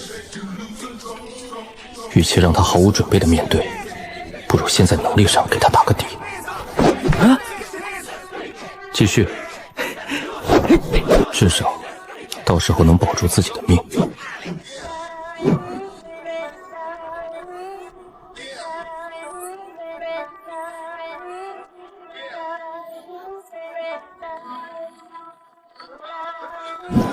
出事了，赵延清跑了。什么时候的事？就刚才，不到半个时辰前，萧长青安排了2个信得过的内门弟子暗中监视他。今天午时，赵衍清照常出门，没去练功场，去了山门外的集市。暗哨满骑士转了3圈，连个影子都没找着。他走之前有什么异常吗？有，这是在他书房地上找到的，掉在桌角下面。走得太急，没来得及收。是信，有人给赵衍清通风报信了。他奶奶的！知道这件事的只有我萧长青，你宋明远。宋明远不知道具体内容，那就是我们3个人之间漏的。你怀疑我？师兄，你冷静点。漏的不一定是人，也可能是地方。什么意思？你想想，我们3个人商量这件事，每次都在哪？萧师兄说过，议事殿每隔3个月清理1次窃听正门，上次清理是什么时候？等等，别声张，你去查议事殿，我去后山。你去后山干什么？赵衍清都跑了。他跑了，尹灵文还在，戒碑也还在。他要是狗急跳墙，最可能做的不是逃跑，是提前引爆戒碑。来不及解释了，快！小师叔，我跟董世伯一起来的，发生什么事了？没时间解释了，跟我走，带上你的剑。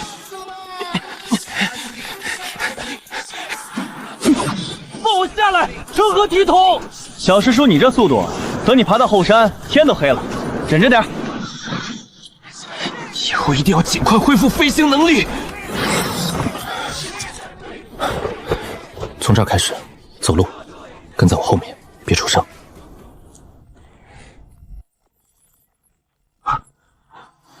尹灵文在全力运转。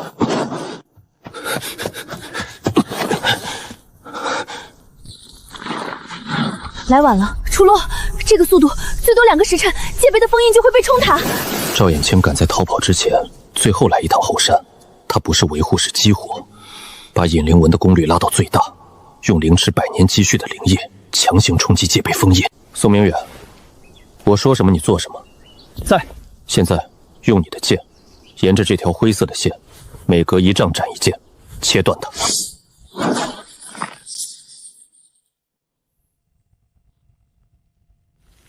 他在自己修复。赵衍清这老东西下了血本，那怎么办？得从源头断。走，跟我去废墟。什么废墟？别问，跟着走。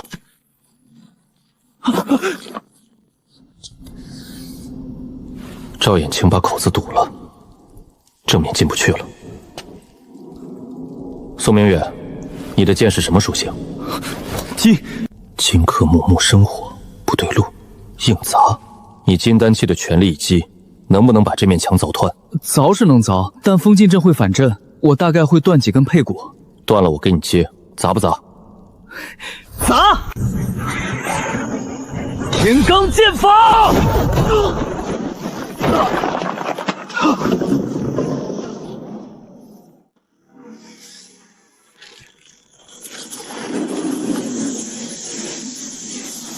封印已经瓦解了7成。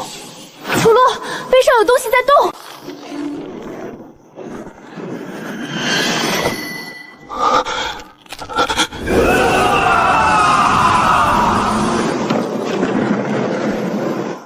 老朋友，你居然活着回来了。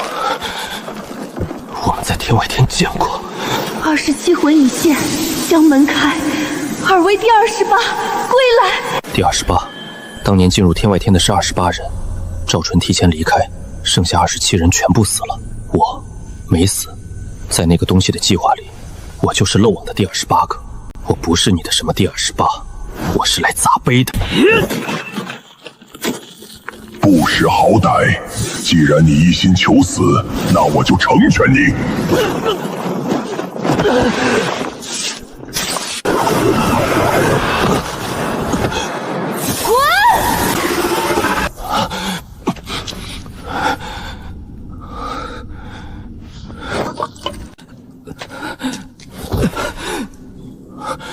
别看那个，看碑座。用你的剑看碑座，把尹灵文全部切断。蝼蚁，封印还剩3成，如果让他彻底破开，后果不堪设想。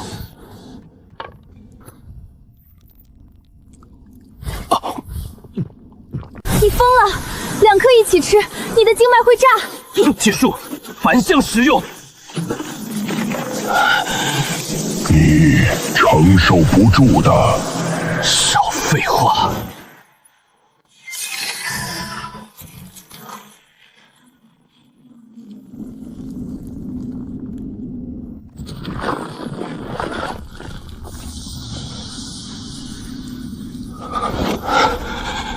小师叔，真气108缕真气，炼气5层，戒备碎了，天外天的门暂时打不开了。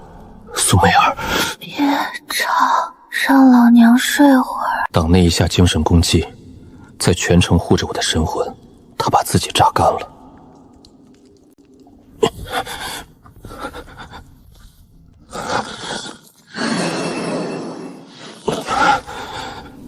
无图，长青，悲诚之日，为师归来。师父的笔记。小师叔，没事，没事。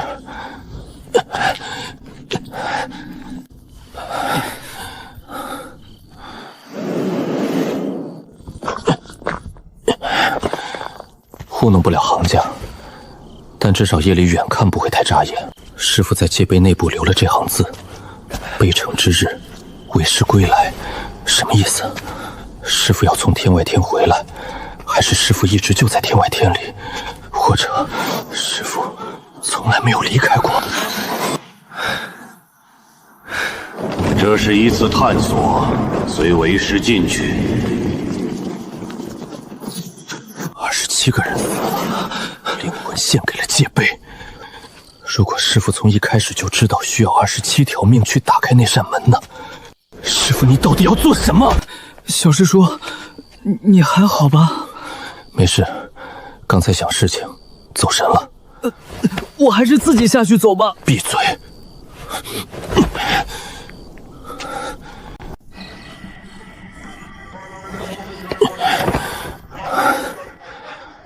肋骨断了就说练功出岔子。知道了。小师叔今晚不对劲。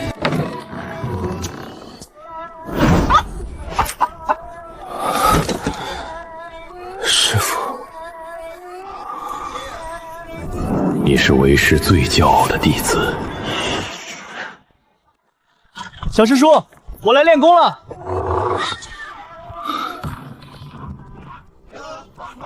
小师叔，我爹走了。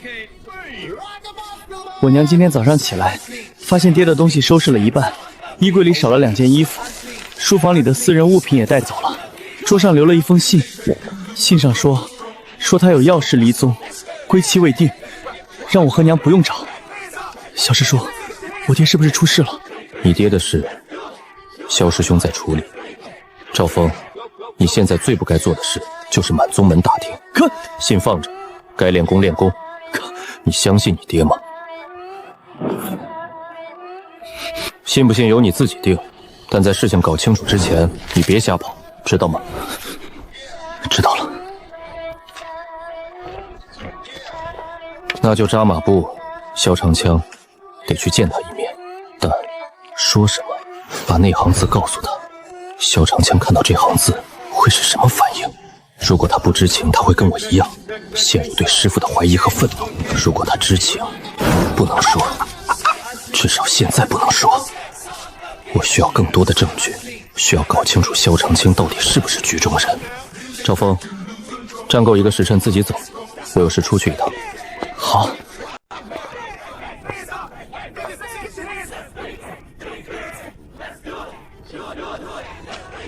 这回要找的不是赵纯的资料，是萧长青的。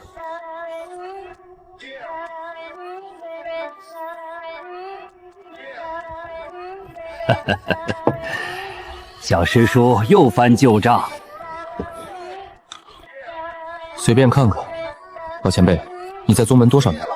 190年，打我师傅那辈就开始守着藏经阁。那萧师兄入门的时候，你应该在。宗主，你师傅对他好得很，3天一指点，5天一传法，恨不得把平生所学一股脑灌进去。师傅对其他弟子也这样，也好，但没到那份上。你师傅这人外冷内热，嘴上不说，但谁是他心尖子，大家心里都有数。那我呢？你师傅的原话叫“璞玉天成，不可雕琢太过”，意思就是你小子天赋太好，他怕教多了反而把你诓死了，所以对你管得松。管得松？里面可能有大机缘，放手去闯。放手去闯，去闯还是去送死？修炼进度稳定，宗务表现出色，在天玄宗的历史上算快的，但不算妖孽。跟我比，差着一个档次。但萧长枪赢在另一个东西上，位置。师父出事之后，其他长老要么跟着探索队进了天外天，要么在后续的混乱中受了波及。只有萧长枪稳稳当当地留在宗门，接过了烂摊子，太稳了。出发时间是3月初1。萧长青被安排去东海出差，回来的日子卡在出发之后。师父提前把萧长青支走了，这到底是保护还是避嫌？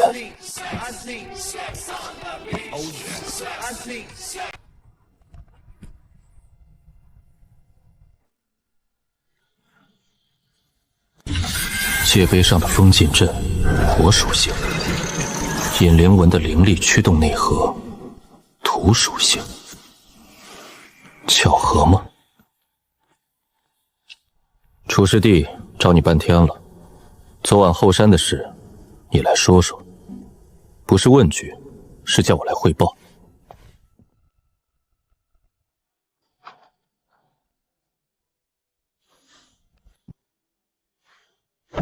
界碑毁了，赵衍清引爆了引灵纹，失败后便逃之夭夭了。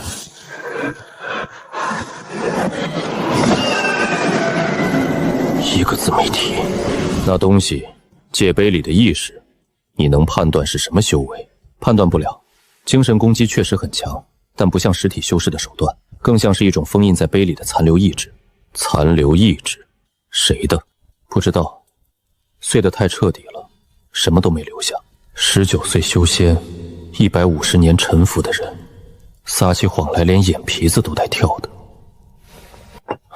赵衍清那边我已经发了追缉令，通知了周边3座城的坊市和客栈，一旦发现行踪立刻扣人。通天阁那边回话了，但他筑基巅峰，真铁了心要跑，单凭天玄宗的人手未必追得回来。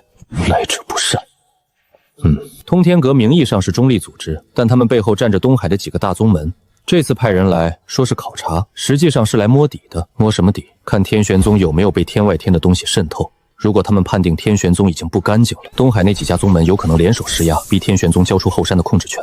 对，灵脉，天玄宗这条灵脉从东海延伸过来，东海那帮人觊觎了几百年，天外天的事只是个由头。萧师兄，通天阁的使者来之前，废墟得收拾干净，界碑的碎石、引灵纹的痕迹，能清的全部清掉，不能让外人看到任何跟天外方有关的东西。我知道，天书已经在安排了。坐下。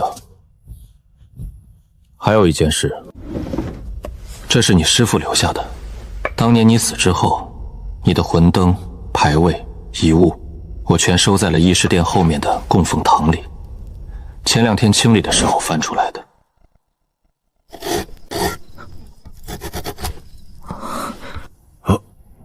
字写的跟狗刨似的。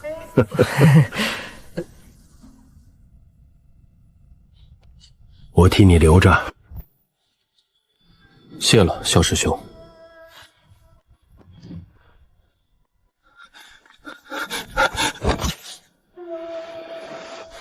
不是累，是手里这块木牌太重了，此去修仙，无问西东。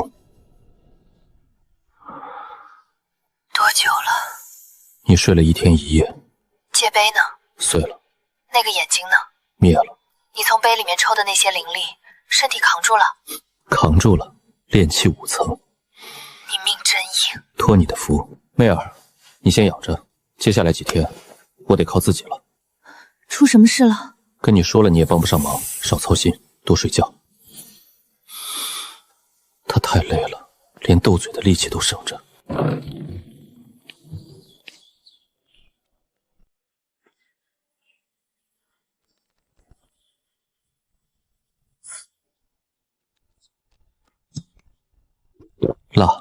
辣得刚好。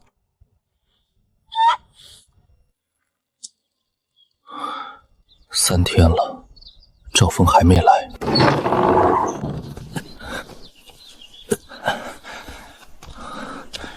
小师叔，赵峰出事了。他去追他爹了。昨天半夜翻了山门，一个人往北边跑的。守门弟子发现的时候，已经跑出去30里地了。谁告诉他赵衍清往北走的？追子不知道。按说赵峰不该知道方向，但他是赵衍清的儿子，自家人了解自家人的习惯也不奇怪。人追回来了吗？追回来了，董师兄亲自飞剑去劫的。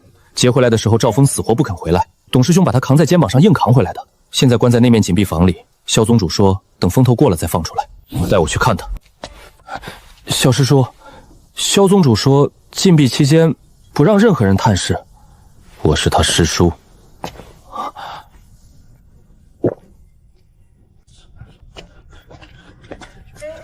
小师叔，宗主的命令是……我知道。啊！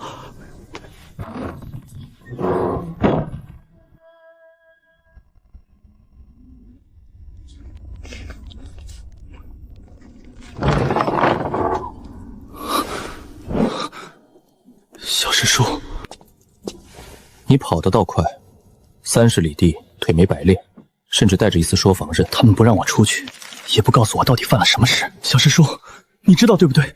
你告诉我。我知道一部分，但我不能说。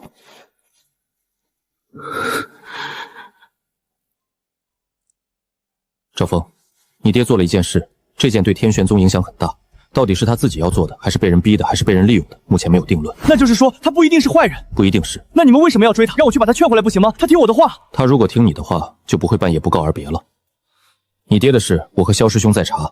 你现在能做的只有一件，在禁闭房里老老实实待着，别给任何人落下画饼。什么画饼？你是赵衍清的儿子，你爹跑了，你也跑，外面的人会怎么想？父子俩一伙的，心里有鬼。我只是想找他。我知道，但别人不会这么想。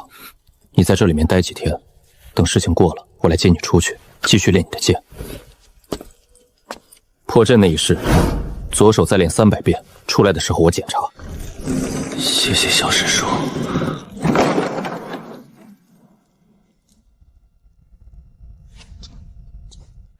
小师叔，你觉得赵延清跑去哪儿了？北边。北边是荒原，再往北就是妖兽领地了，人迹不到的地方。他跑那儿干什么？你回去养伤，接下来的事跟你没关系。小师叔，宋明远，我说的不够清楚吗？小师叔，你别自己硬扛，出事喊一声，我肋骨断了也能打人。这人倒是实在。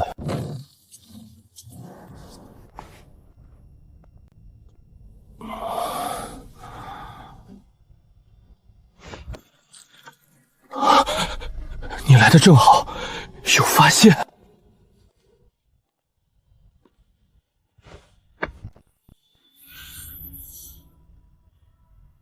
议事殿主座下面的地砖底下挖出来的。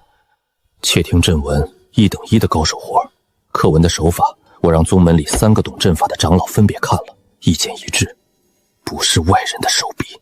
谁的？天玄宗的阵法传承只有一脉，用的是我们自家的基础阵文体系，外加一种微型化的压缩技术。这种技术，全宗门只有3个人会，赵衍清是一个，另一个是我师妹林若晴，3年前外出数练，至今未回。最后一个，你师父。我师父已经不在了。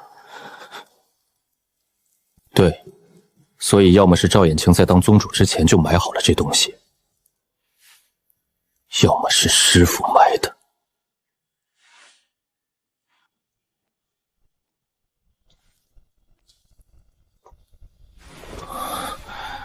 这个位置在主座正下方，坐在上面的人说什么，灵氏全部录了。录完之后呢，传到哪里？我查过了，灵氏跟那块玉片是配套的。灵氏采集声音，玉片接收，两样东西只要在同一座山的范围内，就能实时传输。玉片，苏美尔跟踪赵衍清那天说过，他从废墟出来时手里多了一块巴掌大的玉片，所以赵衍清每隔几天去废墟，不仅是维护引灵文，还在取回窃听到的情报。萧长青在议事殿里说的每一句话，他全听见了。师兄，议事殿是哪年建的？天历2992年，当时旧殿年久失修，师傅拨了一笔灵石，翻新2992年，萧长青入门是2987年。建殿的时候，师傅就把窃听阵纹埋进去了。师傅到底在下一盘多大的棋？这东西先收着，别告诉萧师兄。为什么不告诉他？他是宗主，他应该……师兄，你有没有想过一种可能？这颗灵石收集到的情报，最终的去向不是赵延清。赵延清拿玉片取信息，取完之后呢，他自己用。他一个灵池管事偷听宗主议事有什么用？他得交给上家。上家是谁？师兄，你回去想想，想清楚了再来找我。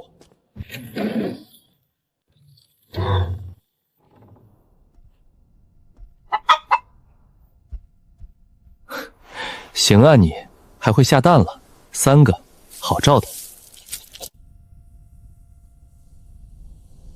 师傅造境碑。师傅带28人入天外天，27人献祭，赵纯提前离场，我意外存活。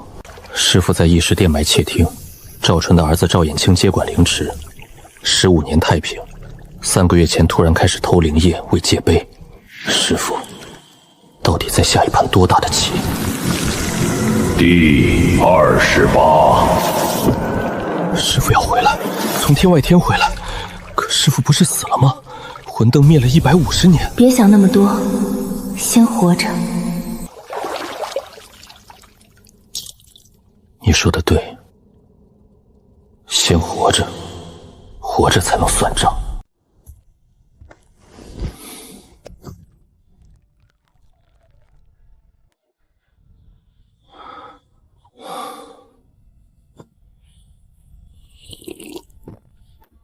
赵老头，你到底在替谁卖命？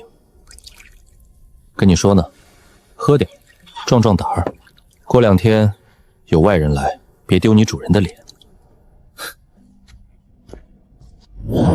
通天阁的人10天后到，赵衍清碎了，引灵纹断了。表面上看，天玄宗的危机解除了，但暗处那只手并没有收回去。南疆和西域还有2处界碑，天外天的门只堵上了北边这一扇，另外2扇。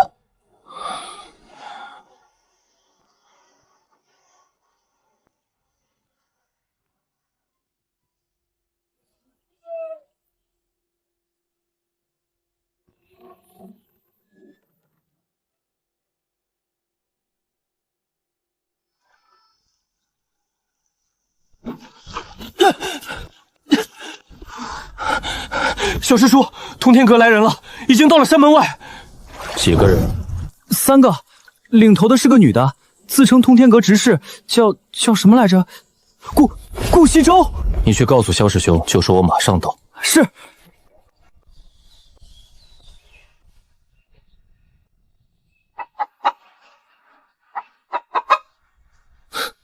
你倒是高手。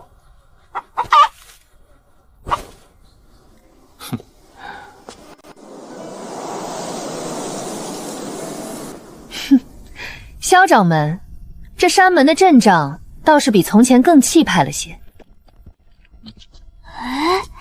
天玄宗萧长昌见过顾执事。萧宗主客气了，本来约好的是10天后，但南疆那边传来急报，通天阁总部决定提前启动联查，失礼之处还望海涵。顾执事远道而来，先进去喝杯茶。多谢。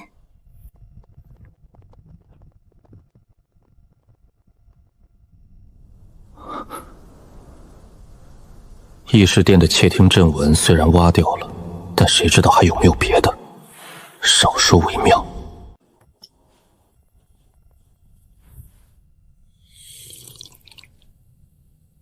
信中已经说了，3处界碑被人为激活。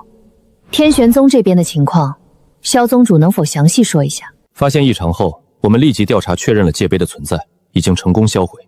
执行人赵衍清叛逃，天玄宗已发追缉令，该模糊的地方都模糊了。萧师兄的话术拿捏得很到位。销毁了？对。碎片还在吗？在，存放在后山封禁区域。好，另外，我想实地勘察一下灵脉和灵池的状况，灵液流失的情况需要做一个评估。可以，但后山有些区域涉及宗门核心禁闭，需要我亲自陪同。自然。对了，这位是内门弟子楚洛。楚洛，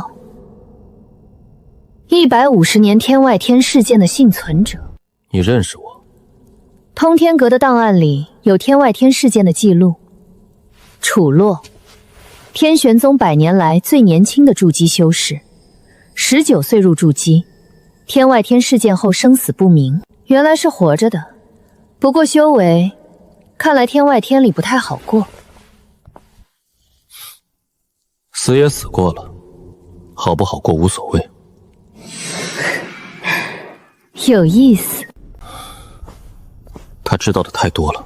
通天阁做的就是情报买卖，他们有天元宗的档案不奇怪。他知道天外天事件的细节，知道我的名字和修为履历，这不是普通的存档能查到的。萧师兄，天外天事件之后，师父有没有跟通天阁做过什么交易？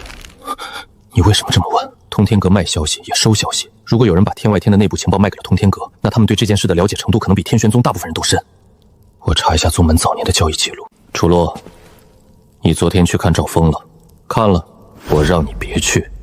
他是我徒弟，赵峰的事你自己拿捏分寸，但有些事该瞒他的，瞒住，我分得清。从2个人加到4个，一个炼气7层的愣头青，2个守卫绰绰有余，加到4个，是怕赵峰跑，还是怕别人来？通天阁来了个厉害角色，你听到了？能不听到吗？你揣着我进了议事殿，他身后那个背箱子的那个人不对。哪里不对？他身上没有灵力波动，一点都没有。一个普通凡人不可能出现在通天阁的队伍里，要么是完全封锁了修为，要么他练的是一种极端特殊的功法，连灵力的气息都能抹掉。那个少年呢？筑基初期纯得很，就是个跟班弟子，没什么特别的。媚儿，明天他们要去后山勘察，我得跟着。你跟着干什么？你一个炼气5层去了也是摆设。摆设有摆设的做处，他们所有人的注意力都会放在萧师兄和后山的遗迹上，没人会盯一个炼气5层的小喽啰。搞事是我偷偷搞事。你又想偷偷搞事？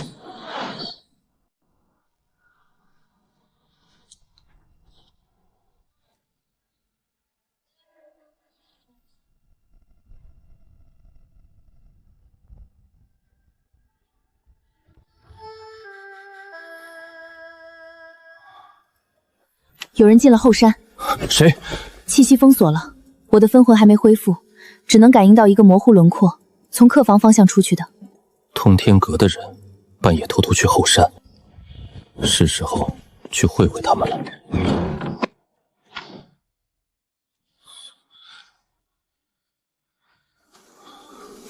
炼气5层的神识覆盖15丈，在夜里基本等于瞎子，只能靠听。客官，您的货。行家，修为差太远，跟上去只会打草惊蛇。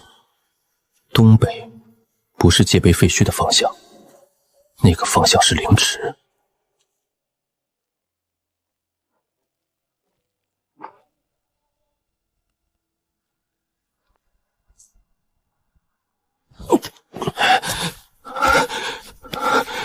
他走了。他去了灵池。不是踩点，他在检测灵脉的状态。灵池下个月才开启，他提前去踩点。如果通天宗的信上说多处灵矿中的灵也出现了枯竭征兆，为什么？那就证实他们的推断，天外天的空间壁障变薄，正在呼吸周围的灵脉。那不是正好让他们查清楚了，帮天玄宗解决问题不好吗？灵脉是天玄宗的命根子，通天阁调查灵脉，不管结论是什么，调查结果会传回东海的大宗门。如果灵脉出了问题，东海那帮人会以保护灵脉安全为由插一脚进来，保护来保护去，天玄宗的地盘就变成了别人的。明天我得想个办法，在勘察的时候把他们的注意力引开。怎么引？还没想好，先睡了再说。你别吵了。外面有通天阁虎视眈眈，里面有戒备余波未平。萧师兄的立场不明，赵衍清在逃，赵峰关在禁闭房里。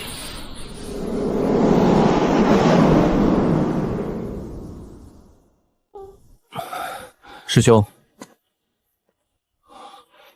昨晚通天阁那个背箱子的人半夜去了灵池。灵池？他怎么进去的？灵池有守卫？金丹期以下的守卫在那种人面前等于没有。今天他们要去后山勘察，灵池肯定也在计划内。我想让你陪我去，我本来就要去，萧长青安排我全程陪同，不是以陪同的身份。你去的时候带上你的阵法探测器，你要我在他们探查之前，先把残留痕迹抹掉。对，这活得在他们眼皮底下干，所以你得演得自然。你是天玄宗大师兄，在自家地盘上到处摸摸看看，谁也说不出毛病。行，但有一件事我得跟你说。昨天你让我回去想的那个问题，我想明白了。赵衍清偷听议事殿的情报交给上家，那他交给谁？你问的时候我没反应过来。回去之后我越想越不对。赵衍清在宗门里待了一辈子，几乎没出过远门，他做的事都是在宗门内部完成的，他不需要跟外面的人接头。他的上家也在宗门里面。走吧。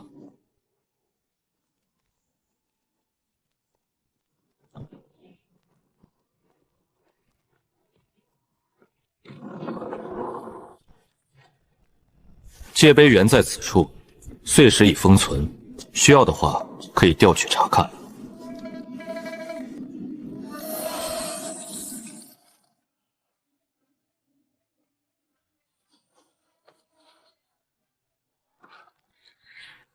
探墙，通过墙壁震动感知地下结构，这是体修手法。残留的灵力波动确实是天外天的气息，不过浓度很低，说明界碑在数天前被摧毁，跟萧宗主说的时间吻合。不过，碑体周围的灵力残留分布不太均匀，西北方向的浓度比其他方向高出2成，这说明界碑被毁时有大量灵力从西北方向涌入。西北方向是灵池，赵衍清偷取灵液灌入引灵纹，灵力的来源就是灵池。那接下来，我想去灵池看看。引灵纹还有残余吗？清了。昨晚我扫了3遍，主干道全断了，分支纹路也用烈性灵墨烧毁了。他能查到吗？不好说。灵气浓度比外面高了10倍不止，体内真气漩涡都在自发加速，这地方确实是块宝宝。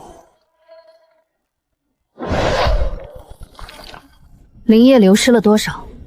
据估算，约1成。赵衍清偷取灵液的时间宽度约3个月，每次取量有限，发现后已经制止。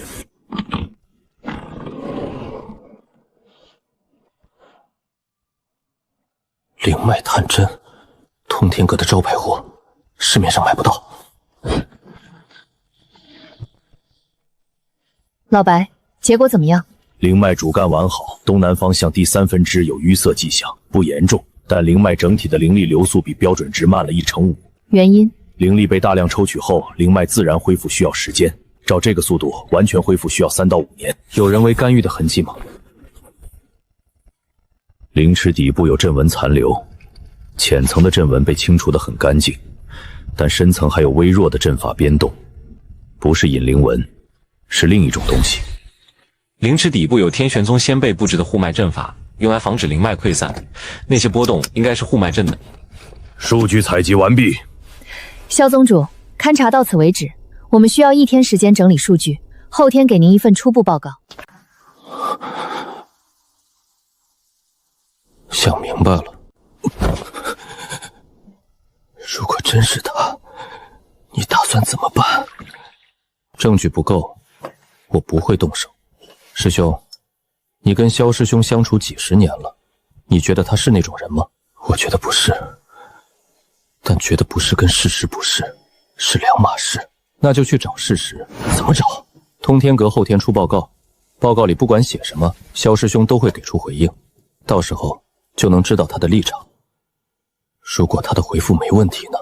那最好；如果有问题呢？有问题的话，师兄，到时候拿人的事就得你来。对自己人动手，我从来没干过，我也没干过。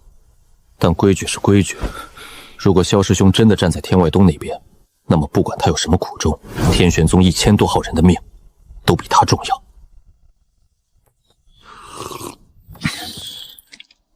2天，给我2天时间准备。18岁的时候不知道，修仙这条路上最难的事，从来不是打怪升级，而是有一天你突然发现，站在你对面的不是敌人，是自己人。楚师叔，顾师傅请你去议事殿。请我？不是请萧宗主？都请了，但顾师傅特意说了，让你一定到场。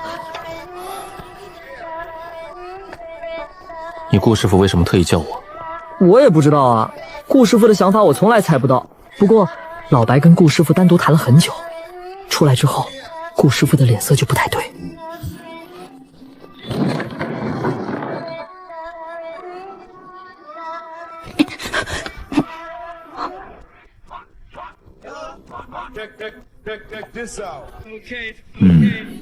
人齐了，我长话短说。第一，天玄宗灵脉主干完好，但灵力流速下降1/5，预计3到5年恢复，这个不是大问题。第二，界碑虽然被毁，但天外天的空间壁障在本区域的厚度已经下降了40%。换句话说，即使没有界碑，只要灵力波动足够强烈，空间壁阵仍有可能被撕裂。第三，灵池底部探测到非常回的阵法编动，波动特征与天外天的空间裂缝高度吻合。我的判断是，灵池底下还有一座界碑，或者一样功能等同于界碑的东西。灵池底下有第2座界碑，这个消息是真的被捅到了明面上。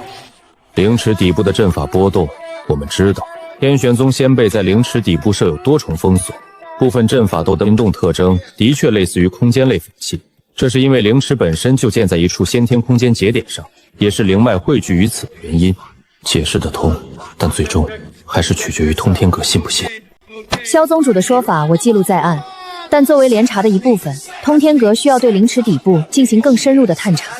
如果确认只是先辈的封锁阵法，各方皆可安心；如果不是，灵池是天玄宗的核心禁地，绝不可能让外人碰。董长老，通天阁代表的可不是某一家宗门。如果天外烟的通道在天玄宗境内重新打开，影响的是整个修仙界。那也不能让你们挖我们的灵池。顾执事，灵池的探查可以进行，但需要附加2个条件。说。第一，探查由天玄宗和通天阁共实施，双方人员全程在场。第二，探查过程中获取的任何信息，未经天玄宗同意，不得对外公开。第一条没问题，但第2条，如果探查结果涉及修仙界公共安全，通天阁有义务向各方通报，这一点不能让步。如果涉及公共安全，天元宗自会主动通报，无需通天阁代劳。最终，两边各退一步。探查灵池底部的事定在3天后，由萧长青和顾西周共同主持。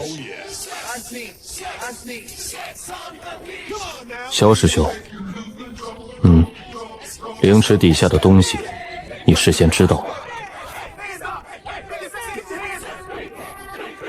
不知道，我不确定他在说真话还是假话。就像150年前，我也不确定师父是不是真的为我好，但我现在只能选择相信或者不相信。好，小师叔，宗主的命令。我就说2句话，不进门，站外面喊一声就走。赵峰在。破阵练了多少遍？左手420遍，右手开始练了，但还不太行。后天灵池有动静，不该你管的事别管，但如果有人来放你出去，别跟他走。为什么？你听我的就行，不管谁来，就说楚洛让你在里面待着，谁放你走你都别走。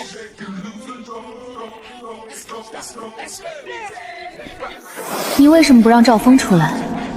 灵池底下的东西起来的时候，赵峰会是第一个被利用的棋子。他是赵引清的儿子，赵纯的孙子，血脉关联。如果灵池底下那个东西跟界碑里那只眼睛是同一路重色的话，你怎么知道他认血？猜的，但我猜错了吗？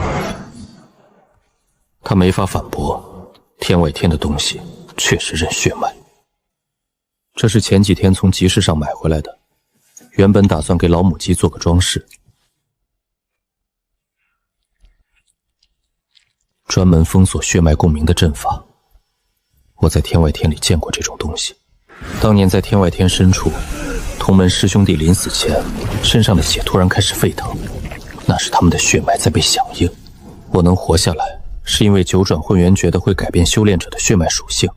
师父教我这门功法的时候没说过这一点。后来我想明白了，师父要的是27个血脉共鸣的祭品。我修了九转混元诀，血脉变了共鸣不了，所以我活了。赵峰的血脉是赵家的血，如果当年赵纯也被选中过，那赵峰可就危险了。这块木牌做好之后，得想办法带进禁闭房给赵峰。有这层阵纹挡着，血脉共鸣至少能被压制一部分。谁？楚洛，是我。过来坐。你在引灵纹上做的手脚，是谁教你的？不想说就算了。那我换个问题，灵池底下的东西，你打算怎么处理？你来替通天阁问的？不，我替自己问的。我认识你师父，很多年前他找过通天阁，买了一批空间类法器的核心材料，那批材料足够造3座界碑。3座，北京1座，南疆1座，西域1座，全是他造的。你为什么告诉我？因为你师父拜托了我们一件事。他说，如果有一天他的弟子中有一个叫楚洛的来查这件事，就把这个交给他。洛儿，我所做的一切你不必原谅，但灵池底下的东西只有你能封住。九转第2转逆行。师父知道我还活着，甚至预见了我会走到今天这一步，他给我留了后手。你是师父的什么人？我跟他做过一笔交易，内容保密，今天这块铁片送到就算结清了。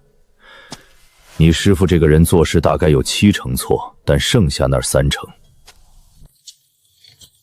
18岁和168岁，师父留给我的2样东西，前后差了150年，加在一起也没有半斤重。老东西。3天后，灵池底部的探查就要开始，我得在3天之内把九转混元诀的第2转搞明白。疯了！第1转你用了150年，第2转只要3天。确实疯了，但天外天那扇门可不会等我准备好才动。我是楚洛，来给里面那个送东西。小师叔，宗主的命令是……我不进去，你把这块木板递进去就行。这是什么？护身符，他爹跑了，他娘托我送的。你哪那么多问题？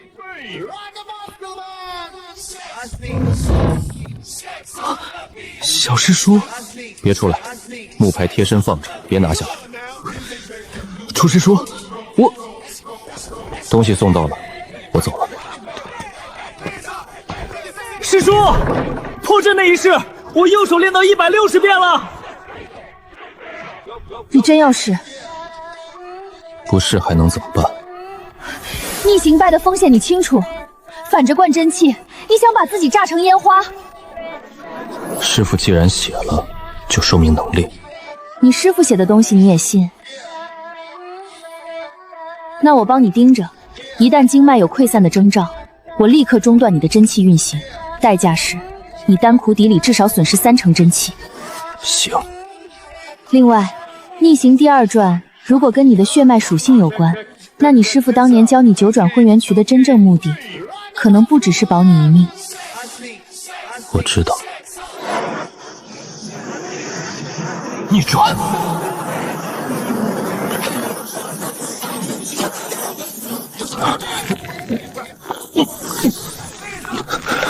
楚洛，停手！第1次逆转就乱了真气节律，你真要把自己折在这里？我还能扛150年了，还是这副德行，越是走投无路，越是拼命，拦都拦不住。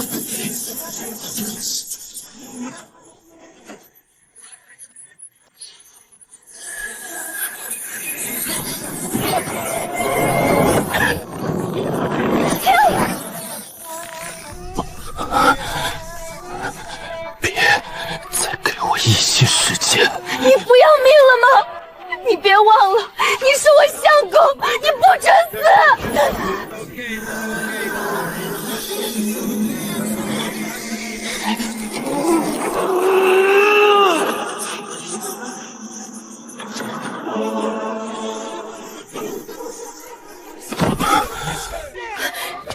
的疯子，刚才差一点你就死了，你知道我有多担心吗？第二转逆行成了。